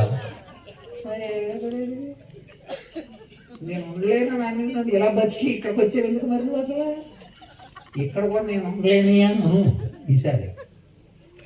కనుక అక్కడ మనల్ని చెరగొన్న ఒక కీర్తన పాడండి. ఎమ్మ పాడతారు కదా మీరు అసలు? ఏం ప్రాక్టీసులు అయ్యి ఏ గొంతులు అయ్యి పాడమంటున్నారంట. ఇంకేమన్నారు, మనల్ని బాధించిన వారు సియోను కీర్తనలో ఒకదాన్ని మాకు వినిపించుడి, మా మనోల్లాసం కోరేది, మాకు మనసుకు చాలా బాగుంటాయి మీ పాటలు పాడండి అన్నారంట. అలాంటి బతుకుల్ని దేవుడు ఇప్పుడు మారుస్తున్నాడు. అక్కడ అడుక్కు తింటున్న బతుకుల్ని దేవుడు వెనక్కి తీసుకురావడానికి ఇష్టపడ్డాడు. ప్రతి ఒక్కళ్ళు మీరు మళ్ళీ గుర్తు చేస్తున్నా, ఒకటి రాజ దర్బార్లో మనల్ని ధాన్యాలను పంపించి బలపరిచాడు. కెబారం నదుల దగ్గర ఉన్న వాళ్ళని ఏస్కేలు పెట్టి బలపరిచాడు.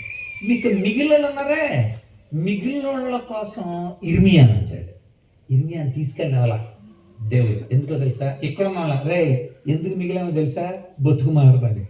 కరోనాలో పోకుండా ఎందుకు మిగిలేమో తెలుసా? బతుకులు మార్చుకొని మనం దేవునికి ఇష్టంగా బతకడానికి కోసం ఎస్ అని చెప్తున్నాడు ఇర్మియా ఆ టైంలో ఏడుస్తూ ఒక విలాప వాక్యాలు రాశాడు. చూడండి ఒకసారి ఇర్మియాలో ఉన్నాను 3వ అధ్యాయం విలాప వాక్యాలు రాస్తూ, ఎందుకంటే అక్కడ విలాప వాక్యాలు ఎందుకు రాశాడు తెలుసా? ఒకసారి యెరూషలేము చూశాడు. యెరూషలేమా అయ్యో ఎంత భయంకరమైన, చెప్పినా వెళ్ళలేదు. యెరూషలేమా నువ్వు విడవపడ్డావు, ఇప్పుడు యాజకులేది, పాటలు ఈ మ్యూజిక్లు ఇవన్నీ ఎందుకు ఇలా అయిపోయారు పాపం. ఇర్మియా అనుకున్నాడంట, ఇంకా నాకు ఈయన ఆశ లేదు అనుకున్నాడంట. చదువుదాం చూడండి 3వ అధ్యాయం 18వ వచనం. నాకు బలము ఉడిగని అనుకుంటుని యెహోవా యందు నాకు ఇక ఆశలు లేవు, ఇంకా దేవుడు ఇంకా నాశనం చేశాడు అనుకోండి. కానీ ఆ తర్వాత అనుకున్నాడు, దేవుడు మంచివాడు కదా, దేవుడు మంచివాడు కదా, ఆయన దయాళుడు కదా, ఆయన అలా చేయడు కదా అన్నప్పుడు మళ్ళీ ఆశ పుట్టిందంట. 21వ వచనం. నేను దీనిని జ్ఞాపకం చేసుకునగా నాకు ఆశ పుట్టుచున్నది. మళ్ళీ ఆశ పుట్టిందంట. ఎందుకు ఆశ పుట్టిందంటే దేవుడు ఎలాంటి వాడో ఒకసారి గుర్తు చేసుకున్నాడు. ఎలాంటి వాడు దేవుడు? 22వ వచనం. ఆయన కృప కలిగిన వాడు. ఆమె నాన్న అందరు ఆయన కృప కలిగిన వాడు. అంతేకాదు ఇంకా కొంచెం రండి 23వ వచనం. ఆయన నమ్మదగిన వాడు.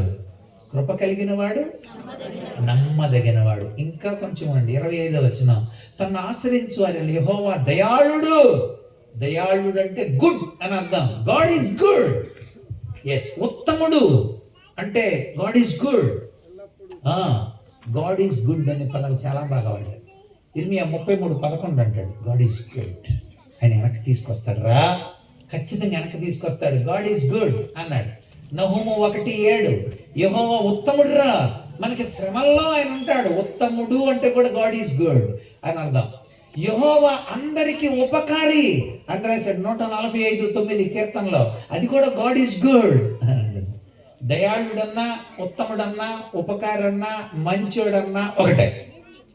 దేవుడు మంచోడు, మనల్ని వెనక్కి తీసుకొస్తాడు. మన వాళ్ళందరినీ మీరు కూడా బుద్ధి మార్చుకోండి అని చెప్పాడు. అంతేకాదు ఇంకా కొంచెం కిందకి రండి 31వ వచనం. ప్రభువు సర్వకాలము విడనాడు. ఆయన బాధ పెట్టినను తన కృపా సమృద్ధిని బట్టి ఆయన జాలి పడతాడు. నిజంగానే జాలి పడతాడు. హృదయపూర్వకంగా ఆయన నరులకు విచారమైననో బాధనైననో కలగచేయడు. హృదయపూర్వకంగా ఆయన విచారాన్ని కానీ బాధను కానీ కలుగచేయడు. గుర్తుపెట్టుకోండి, ఇర్మియా ఇక్కడ అందరికీ ధైర్యం చెప్తున్నాడు. ఇర్మియా 3 కోణాలలో చూస్తే దానియేలు దేవుని రాజ్యాన్ని గురించి చెప్పాడు, యెహెజ్కేలు దేవుని మహిమను గురించి చెప్పాడు, ఇర్మియా దేవుని తీర్పును గురించి చెప్పాడు. ఈరోజు ఈ 3 తెలుసుకోవాలి. మీరు దేవుని రాజ్యం ఎలా ఉంటుందో తెలుసుకోవాలి, దేవుని మహిమ ఎలా ఉంటుందో తెలుసుకోవాలి, దేవుని తీర్పు ఎలా ఉంటుందో తెలుసుకోవాలి. అలా తెలుసుకొని ఉంటే మనం దేవుని ప్రజలుగా ఉంటాం. రైట్, వెనక్కి ఎలా తీసుకొచ్చాడు? జకర్యాకి సంబంధం ఏంటి? 2వ ఎపిసోడ్ లేదుగా, ఒకే ఎపిసోడ్ ఇక కదా, నెక్స్ట్ ఎపిసోడ్ లేదుగా, ఇప్పుడే చెప్పేయాలి.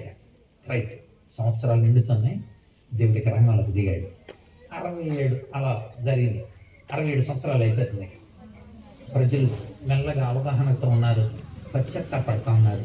దేవుడు వెనక్కి తీసుకురావాలి. ఇప్పుడు వెనక్కి ఎలా తీసుకొస్తాడు దేవుడు? అందుకు దేవుడు రాజుల్ని వాడుతున్నాడు. దేవుడు ఖచ్చితంగా రాజుల్ని.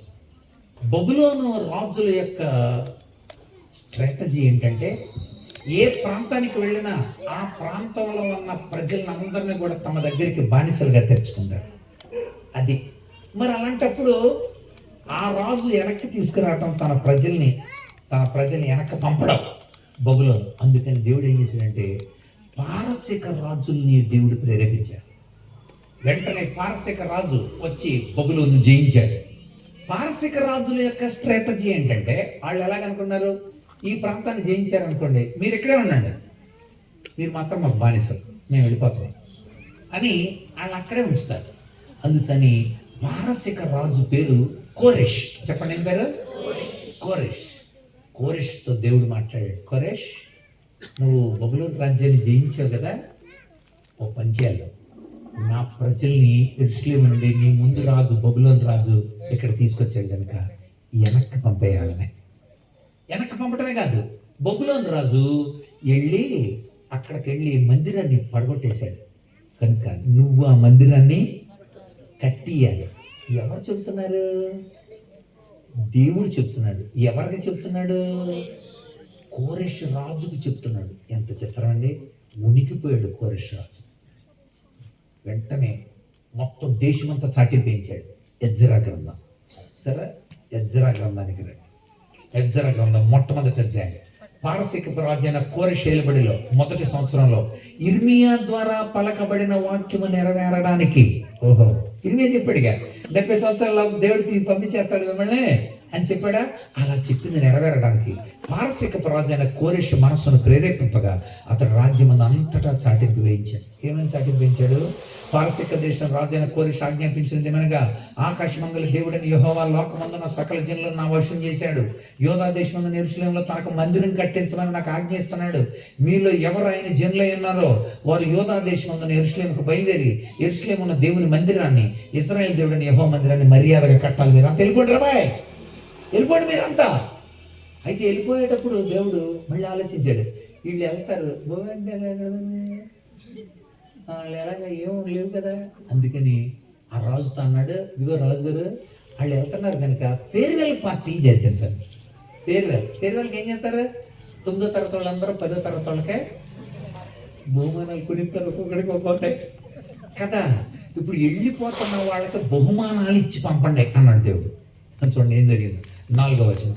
మరి యెరూషలేము నుండి దేవుని మందిరం కట్టించడానికి స్వేచ్ఛార్పణ కాక ఆయా స్థలంలో ఉన్నవాళ్ళు తమ యొద్ద నివసించే వారికి వెండినిచ్చి, బంగారం ఇచ్చి, వస్తువులనిచ్చి, పశువులనిచ్చి సహాయం చేయవలెను. దేవుని స్తుతులు చెల్లించండి.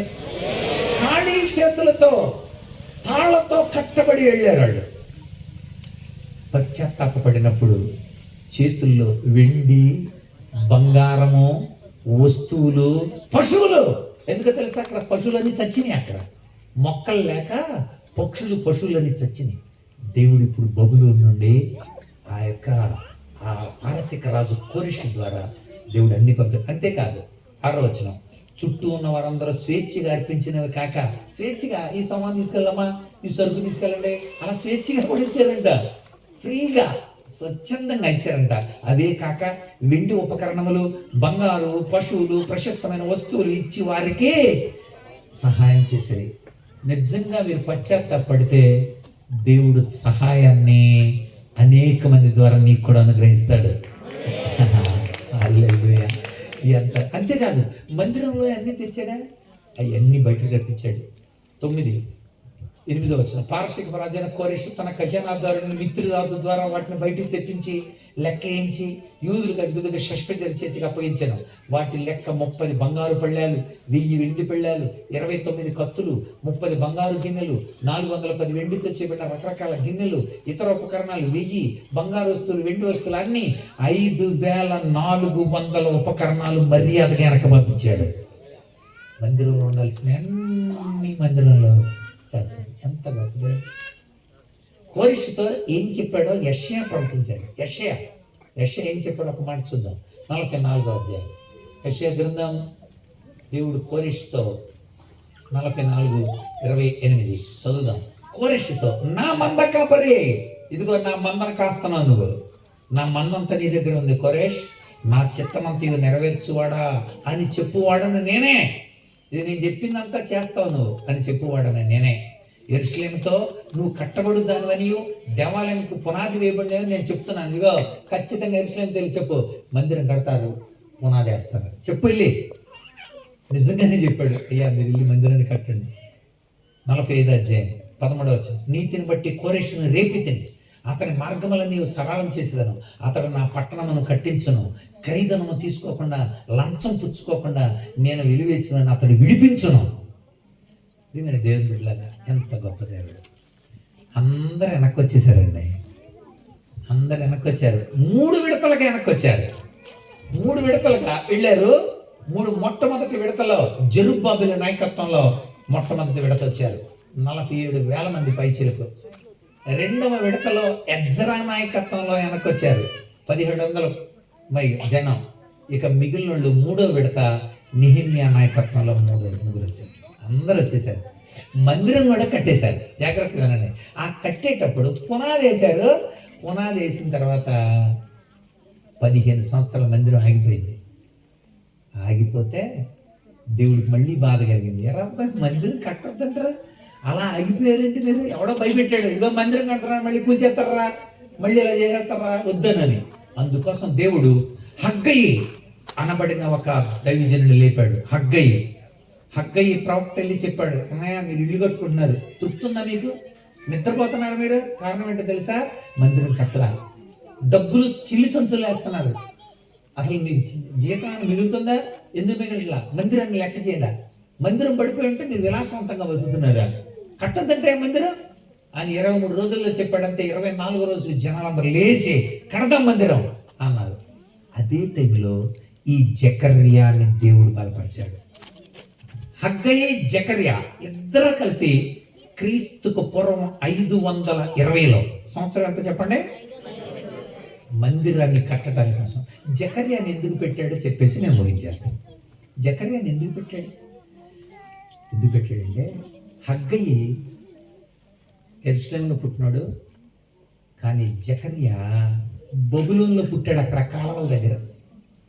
అక్కడ పుట్టినోడికి ఇక్కడ మందిరం సంగతి తెలుసా, చెప్పాలి.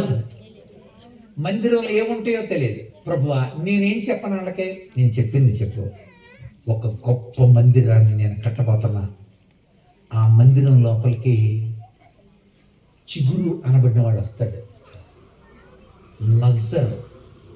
నజరేతు వాడు యేసుక్రీస్తుగా వస్తాడు, గాడిదనికి వస్తాడు, చెప్పాళ్ళకి వెళ్ళి 2 దొంగల మధ్య వేలాడతాడు, 30 వెండి నాణ్యాలకు అమ్ముడిపోతాడు. ఆయన తన రక్తంతో మనల్ని ఆ నూతన మందిరంలోకి చేరుస్తాడు. ఏ మందిరం అది?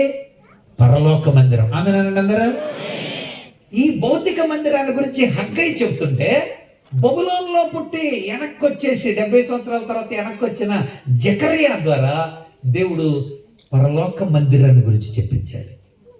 అందుచేత అంటున్నాడు, ఏ పదం ఇప్పుడు చదవాలి మీరు, శక్తి చేతనైనను బలము చేతనైనను కాదు, ఇది దేవుని ఆత్మ చేత జరుగుతుంది.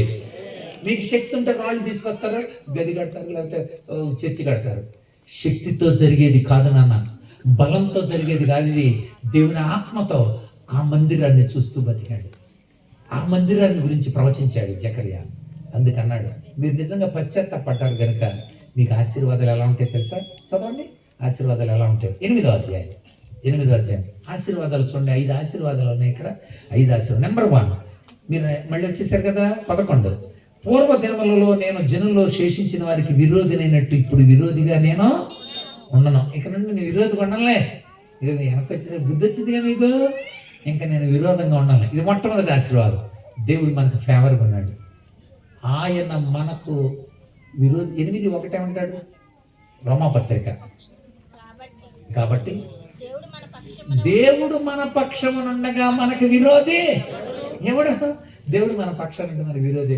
ఫేవర్గా ఉంటాను మీకు. దేవుడు ఎప్పుడు ఫేవర్గా ఉంటాడు, గుర్తుపెట్టుకోండి. మంచిగా బతకండి. ఇది మొట్టమొదటి ఆశీర్వాదం. 2వ ఆశీర్వాదం, సమాధాన సూచికమైన ద్రాక్ష చెట్లు ఫలమిచ్చును, భూమి పండును. ఇప్పుడు మీరు నేను ప్రశ్న వేస్తాను, భూమి పండును అని ఎందుకు అన్నాడు చెప్పండి? కరెక్ట్ ఆన్సర్ చెప్పాలి మీరు. భూమి పండును, పండదండి, ఎప్పుడు పండుద్ది కదా. భూమి పండును అని ఎందుకు అన్నాడు? నెబుకద్నెజరు నాగట్టి చాళ్ళల్లో ఉప్పేశాడు. భూమి బ్యారన్, భూమి అంతా కూడా గుడ్డుపోయింది. భూమి నేను పండిస్తా. ఆడు ఉప్పేస్తే ఆడెవడో శాపనార్థాలు పెట్టే జరుగుతుంది. నేను మీ గర్భాన్ని పండిస్తా, మీ భూమిని పండిస్తా, మీ కుటుంబాన్ని పండిస్తా. ఎంత గొప్ప ఆశీర్వాదం. ఇది 2వ ఆశీర్వాదం. 3వది చూడండి, 11 యోధా వర్లరా, ఇజ్రాయేల్ వర్లరా, మీరు అన్ని జనులు ఎలాగో శాపాస్పదంగా ఉన్నారో ఆశీర్వాద ఆస్పదంగా ఉంచుతాను నేను. ఇంత క్రితం శాపం, అరే వాళ్ళకి అలా అయిపోయిందిరా, ఇది ఇలా జరిగిందిరా, అందుకు ఇలా అయిపోయారురా, అలా అనిపించింది కదా మీకు, అనిపించుకున్నారు కదా మీరు. నో, దేవుడు ఎంత బాగా ఆశీర్వదించాడురా పాల్ గారిని, దేవుడు ఎంత బాగా ఆశీర్వదించాడురా కరుణాకర్ గారిని, దేవుడు ఎంత బాగా ఆశీర్వదించాడురా సుందర్రావు గారిని. ఆ దేవుడు మిమ్మల్ని బట్టి మహిమ పొందుతాడు, ఆశీర్వాదంగా కరంగా ఉంచుతాడు. 4వది 14 సైన్యములు కలిపి యెహోవా సెలవిచ్చినది ఏమనగా, మీ పితరులు నాకు కోపం పుట్టించారు, నేను దయదలసగా కీడును ఉద్దేశించాను. ఇప్పుడు అలా కాదు, ఈ కాలమున యెరూషలేముకు యూదా వారికి మేలు చేస్తా. ఏం చేస్తాడు ఆయన? చూసారా ఎంత చక్కని ఆశీర్వాదాలు ఇవన్నీ. నేను ఇప్పుడు మేలు చేస్తా, మీ బిడ్డలకు మేలు చేస్తా, మీ ఉద్యోగాలకు మేలు చేస్తా, మీ కుటుంబాలకు మేలు చేస్తాను నేను. చివరి ఆశీర్వాదం 19వ సైన్యములు కలిపి యెహోవా ఆజ్ఞించింది ఏమనగా, 4వ నెలలోని ఉపవాసం, 5వ నెలలోని ఉపవాసం, 7వ నెలలోని ఉపవాసం, 10వ నెలలోని ఉపవాసం, యూదా ఇంటి వారికి సంతోషమును ఉత్సాహమును పుట్టించే మనోహరములైన పండగలు చేస్తా. Your fast turns into feast. అది ఇక్కడ వర్డ్. మీరు ఉపవాసం ఉండి కన్నీళ్లతో ప్రార్థన చేశారే, ఆ ఉపవాసాన్ని నేను పండగ చేస్తాను. రావులపాలెంలో ఉపవాస పండుగ అని పెట్టారు.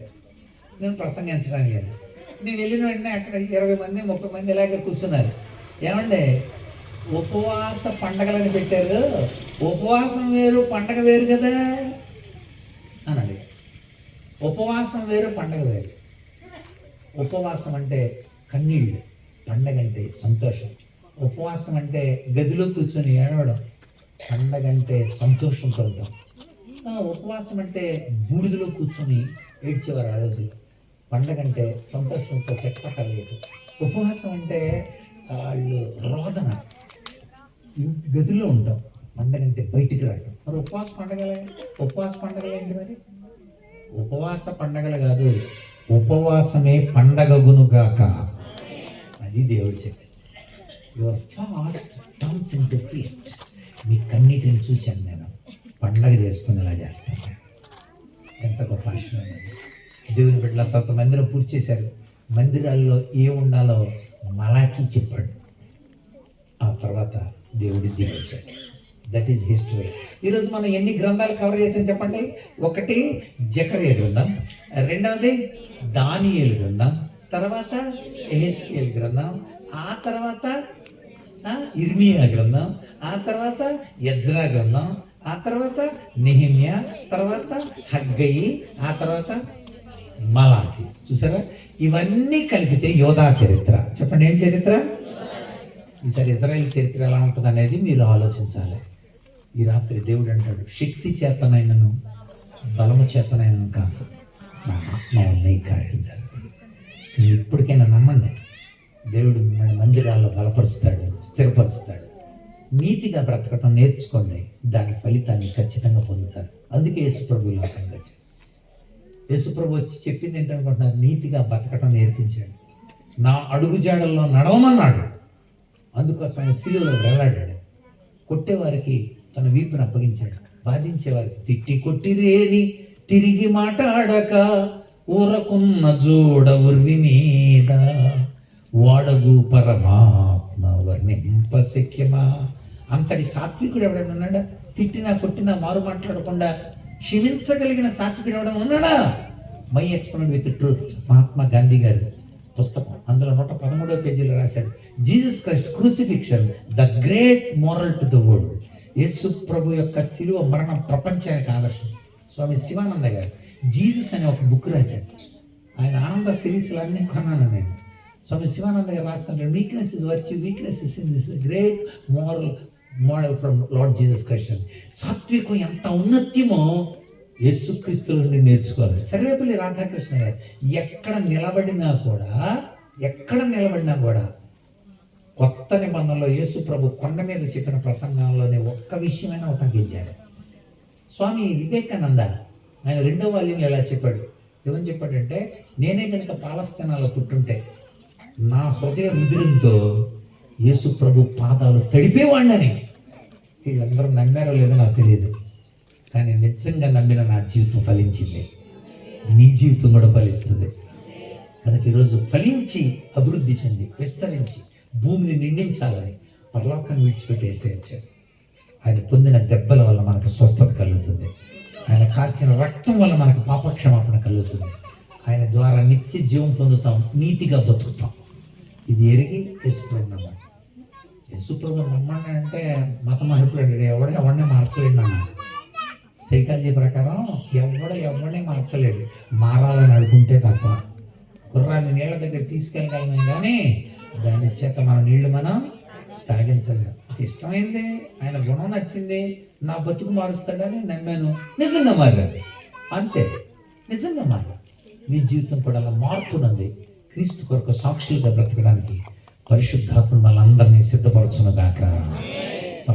ప్రార్థన చేస్తాను. పరిశుద్ధుడైన తండ్రి, నీ నామం బట్టి వందనాలు చెల్లిస్తున్నాను. ఈ రాత్రి యోధా చరిత్రను నేను జ్ఞాపకం చేసుకున్నాను. మా జీవితాల్లో కూడా నీకు అయోగ్యమైన అయిష్టమైన బ్రతుకుంటే క్షమించమని అడుగుతున్నాను. పాపాలు ఒప్పుకున్నప్పుడు, నీతో చెప్పుకున్నప్పుడు నువ్వు నీ రక్తంతో కడిగి, వాక్యంతో కడిగి, ఆత్మతో కడిగి నీకు యోగ్యంగా మమ్మల్ని మరల్చుకుంటాం. నీ బిడ్డల్ని వెనక్కి రప్పించినట్లు పూర్వస్థితిని మాకు ఇస్తాం. పోగొట్టుకున్న ప్రతి దాన్ని తిరిగి పొందేలా చేస్తాం. ఎంత గొప్ప దేవుడునైనా ఈ వాక్య దర్శనాన్ని ప్రతి ఒక్కరూ కలిగి ఉండటానికి సహాయం చేయండి. నిజంగానే మనసు మార్చుకొని నీ వైపు తిరిగి ప్రవర్తన దిద్దుకొని నీతి న్యాయాలు జరిగించే వారు ఉండటానికి సహాయం చేయండి. ప్రభువా, లేఖనాలు మాతో మాట్లాడే, సూటిగా మాట్లాడే మమ్మల్ని మేము తెలుసుకోవటానికి నీ లేఖన అర్థాన్ని బట్టి వందనాలు. వచ్చిన బిడ్డలందరూ బలపరచబడటానికి సహాయం చేయండి. ప్రభువా, రేపు జరగనైన కుడికిలో నీ దాసుని ద్వారా అద్భుతమైన వర్తమానం అందించండి. ఇప్పటి వరకు చెప్పబడిన ప్రతి మాట ఫలింపచేయండి.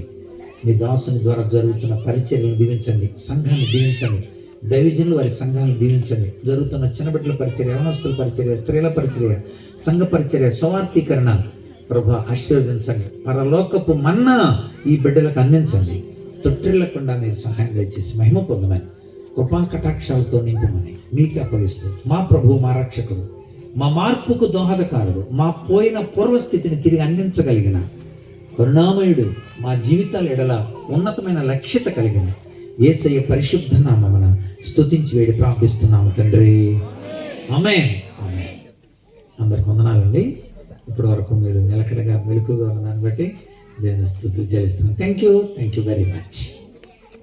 మంచిది, ఎంతో శ్రేష్టమైన ఆత్మీయమైన సత్యాన్ని యోధా చరిత్ర అంతా కూడా కళ్ళకు కట్టినట్లుగా దైవసేవకులు అద్భుతకరమైన వర్తమానాన్ని అందించినందుకు ఇంకా దేశ విదేశాల్లో బహుబలంగా దేవుని యొక్క ఆత్మతో నింపబడి వాడబడినట్లుగా అందరూ ఒకసారి చప్పలు కొట్టి దేవుని మహిమపరుస్తూ దైవజనులకు గౌరవాన్ని అందిద్దాం. అలానే మన మధ్యలో ఏలియా గారు దైవజనులు ఉన్నారు, వచ్చి ప్రార్థనలు నడిపిస్తారు. ఆశీర్వాదం కృపాకర్ గారు వచ్చి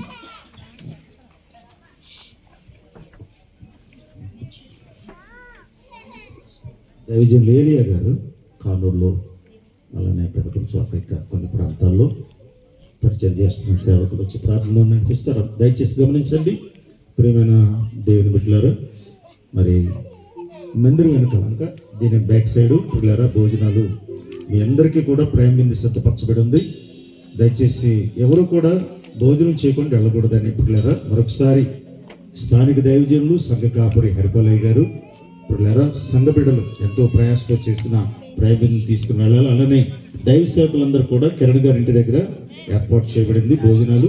అందరూ కూడా భోజనాలు తీసుకుని భోజనం చేసి వెళ్ళాలని మనవి. కొంచెం ఆలస్యమైంది. విస్తారమైన దేవుని యొక్క పిల్లరా మరి ఆత్మతో నింపబడి వాక్యాన్ని మనం పిల్లరా మరి చేజిక్కించుకుని వెళ్తున్నాం కాబట్టి కొంచెం ఒక 5-10 నిమిషాలు లేట్ అయింది కాబట్టి ఎవరు ఏమి అనుకోవద్దు. అందరూ భోజనం చేసి వెళ్ళాలని మనవి. ప్రైజ్.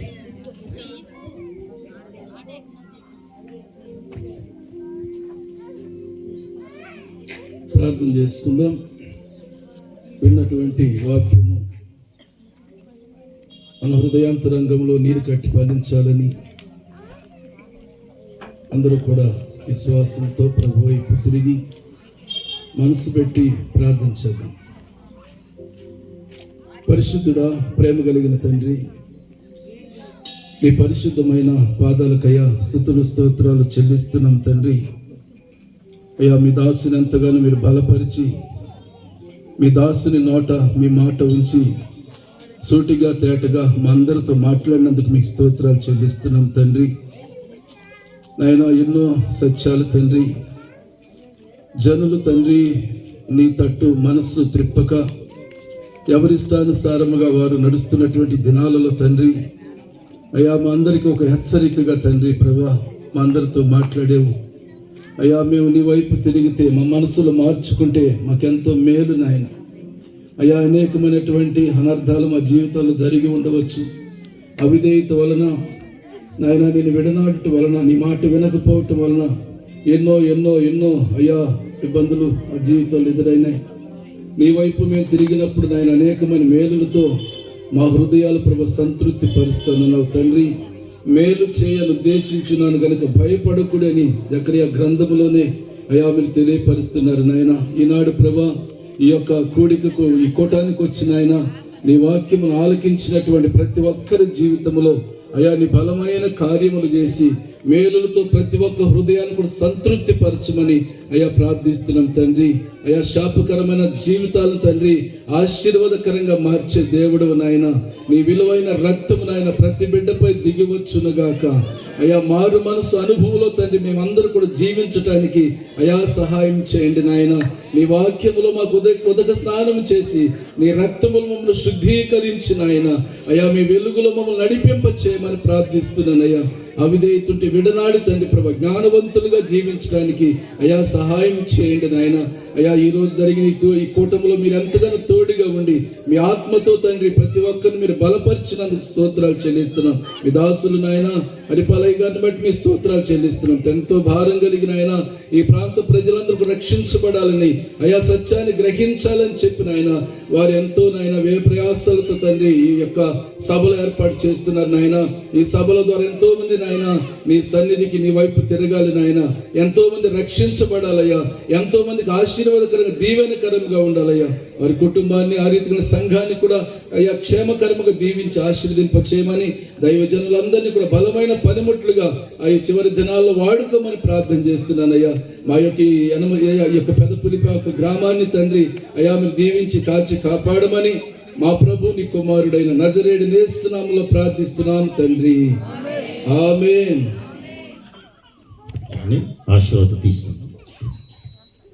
మన తండ్రి అయిన దేవుని ప్రేమయు ప్రభువైన యేసుక్రీస్తు కృపయు పరిశుద్ధాత్మని కన్యుని సహవాసం ఇప్పుడును ఎల్లప్పుడును జరుగుతున్నటువంటి సభలకు, రేపు జరగబోతున్న సభకు వచ్చిన దైవ బిడ్డలందరికీ, దైవజనులందరికీ మన ప్రభువైన యేసుక్రీస్తు రాకడ వరకు సదా తోడై నడిపించును గాక. ఆమేన్.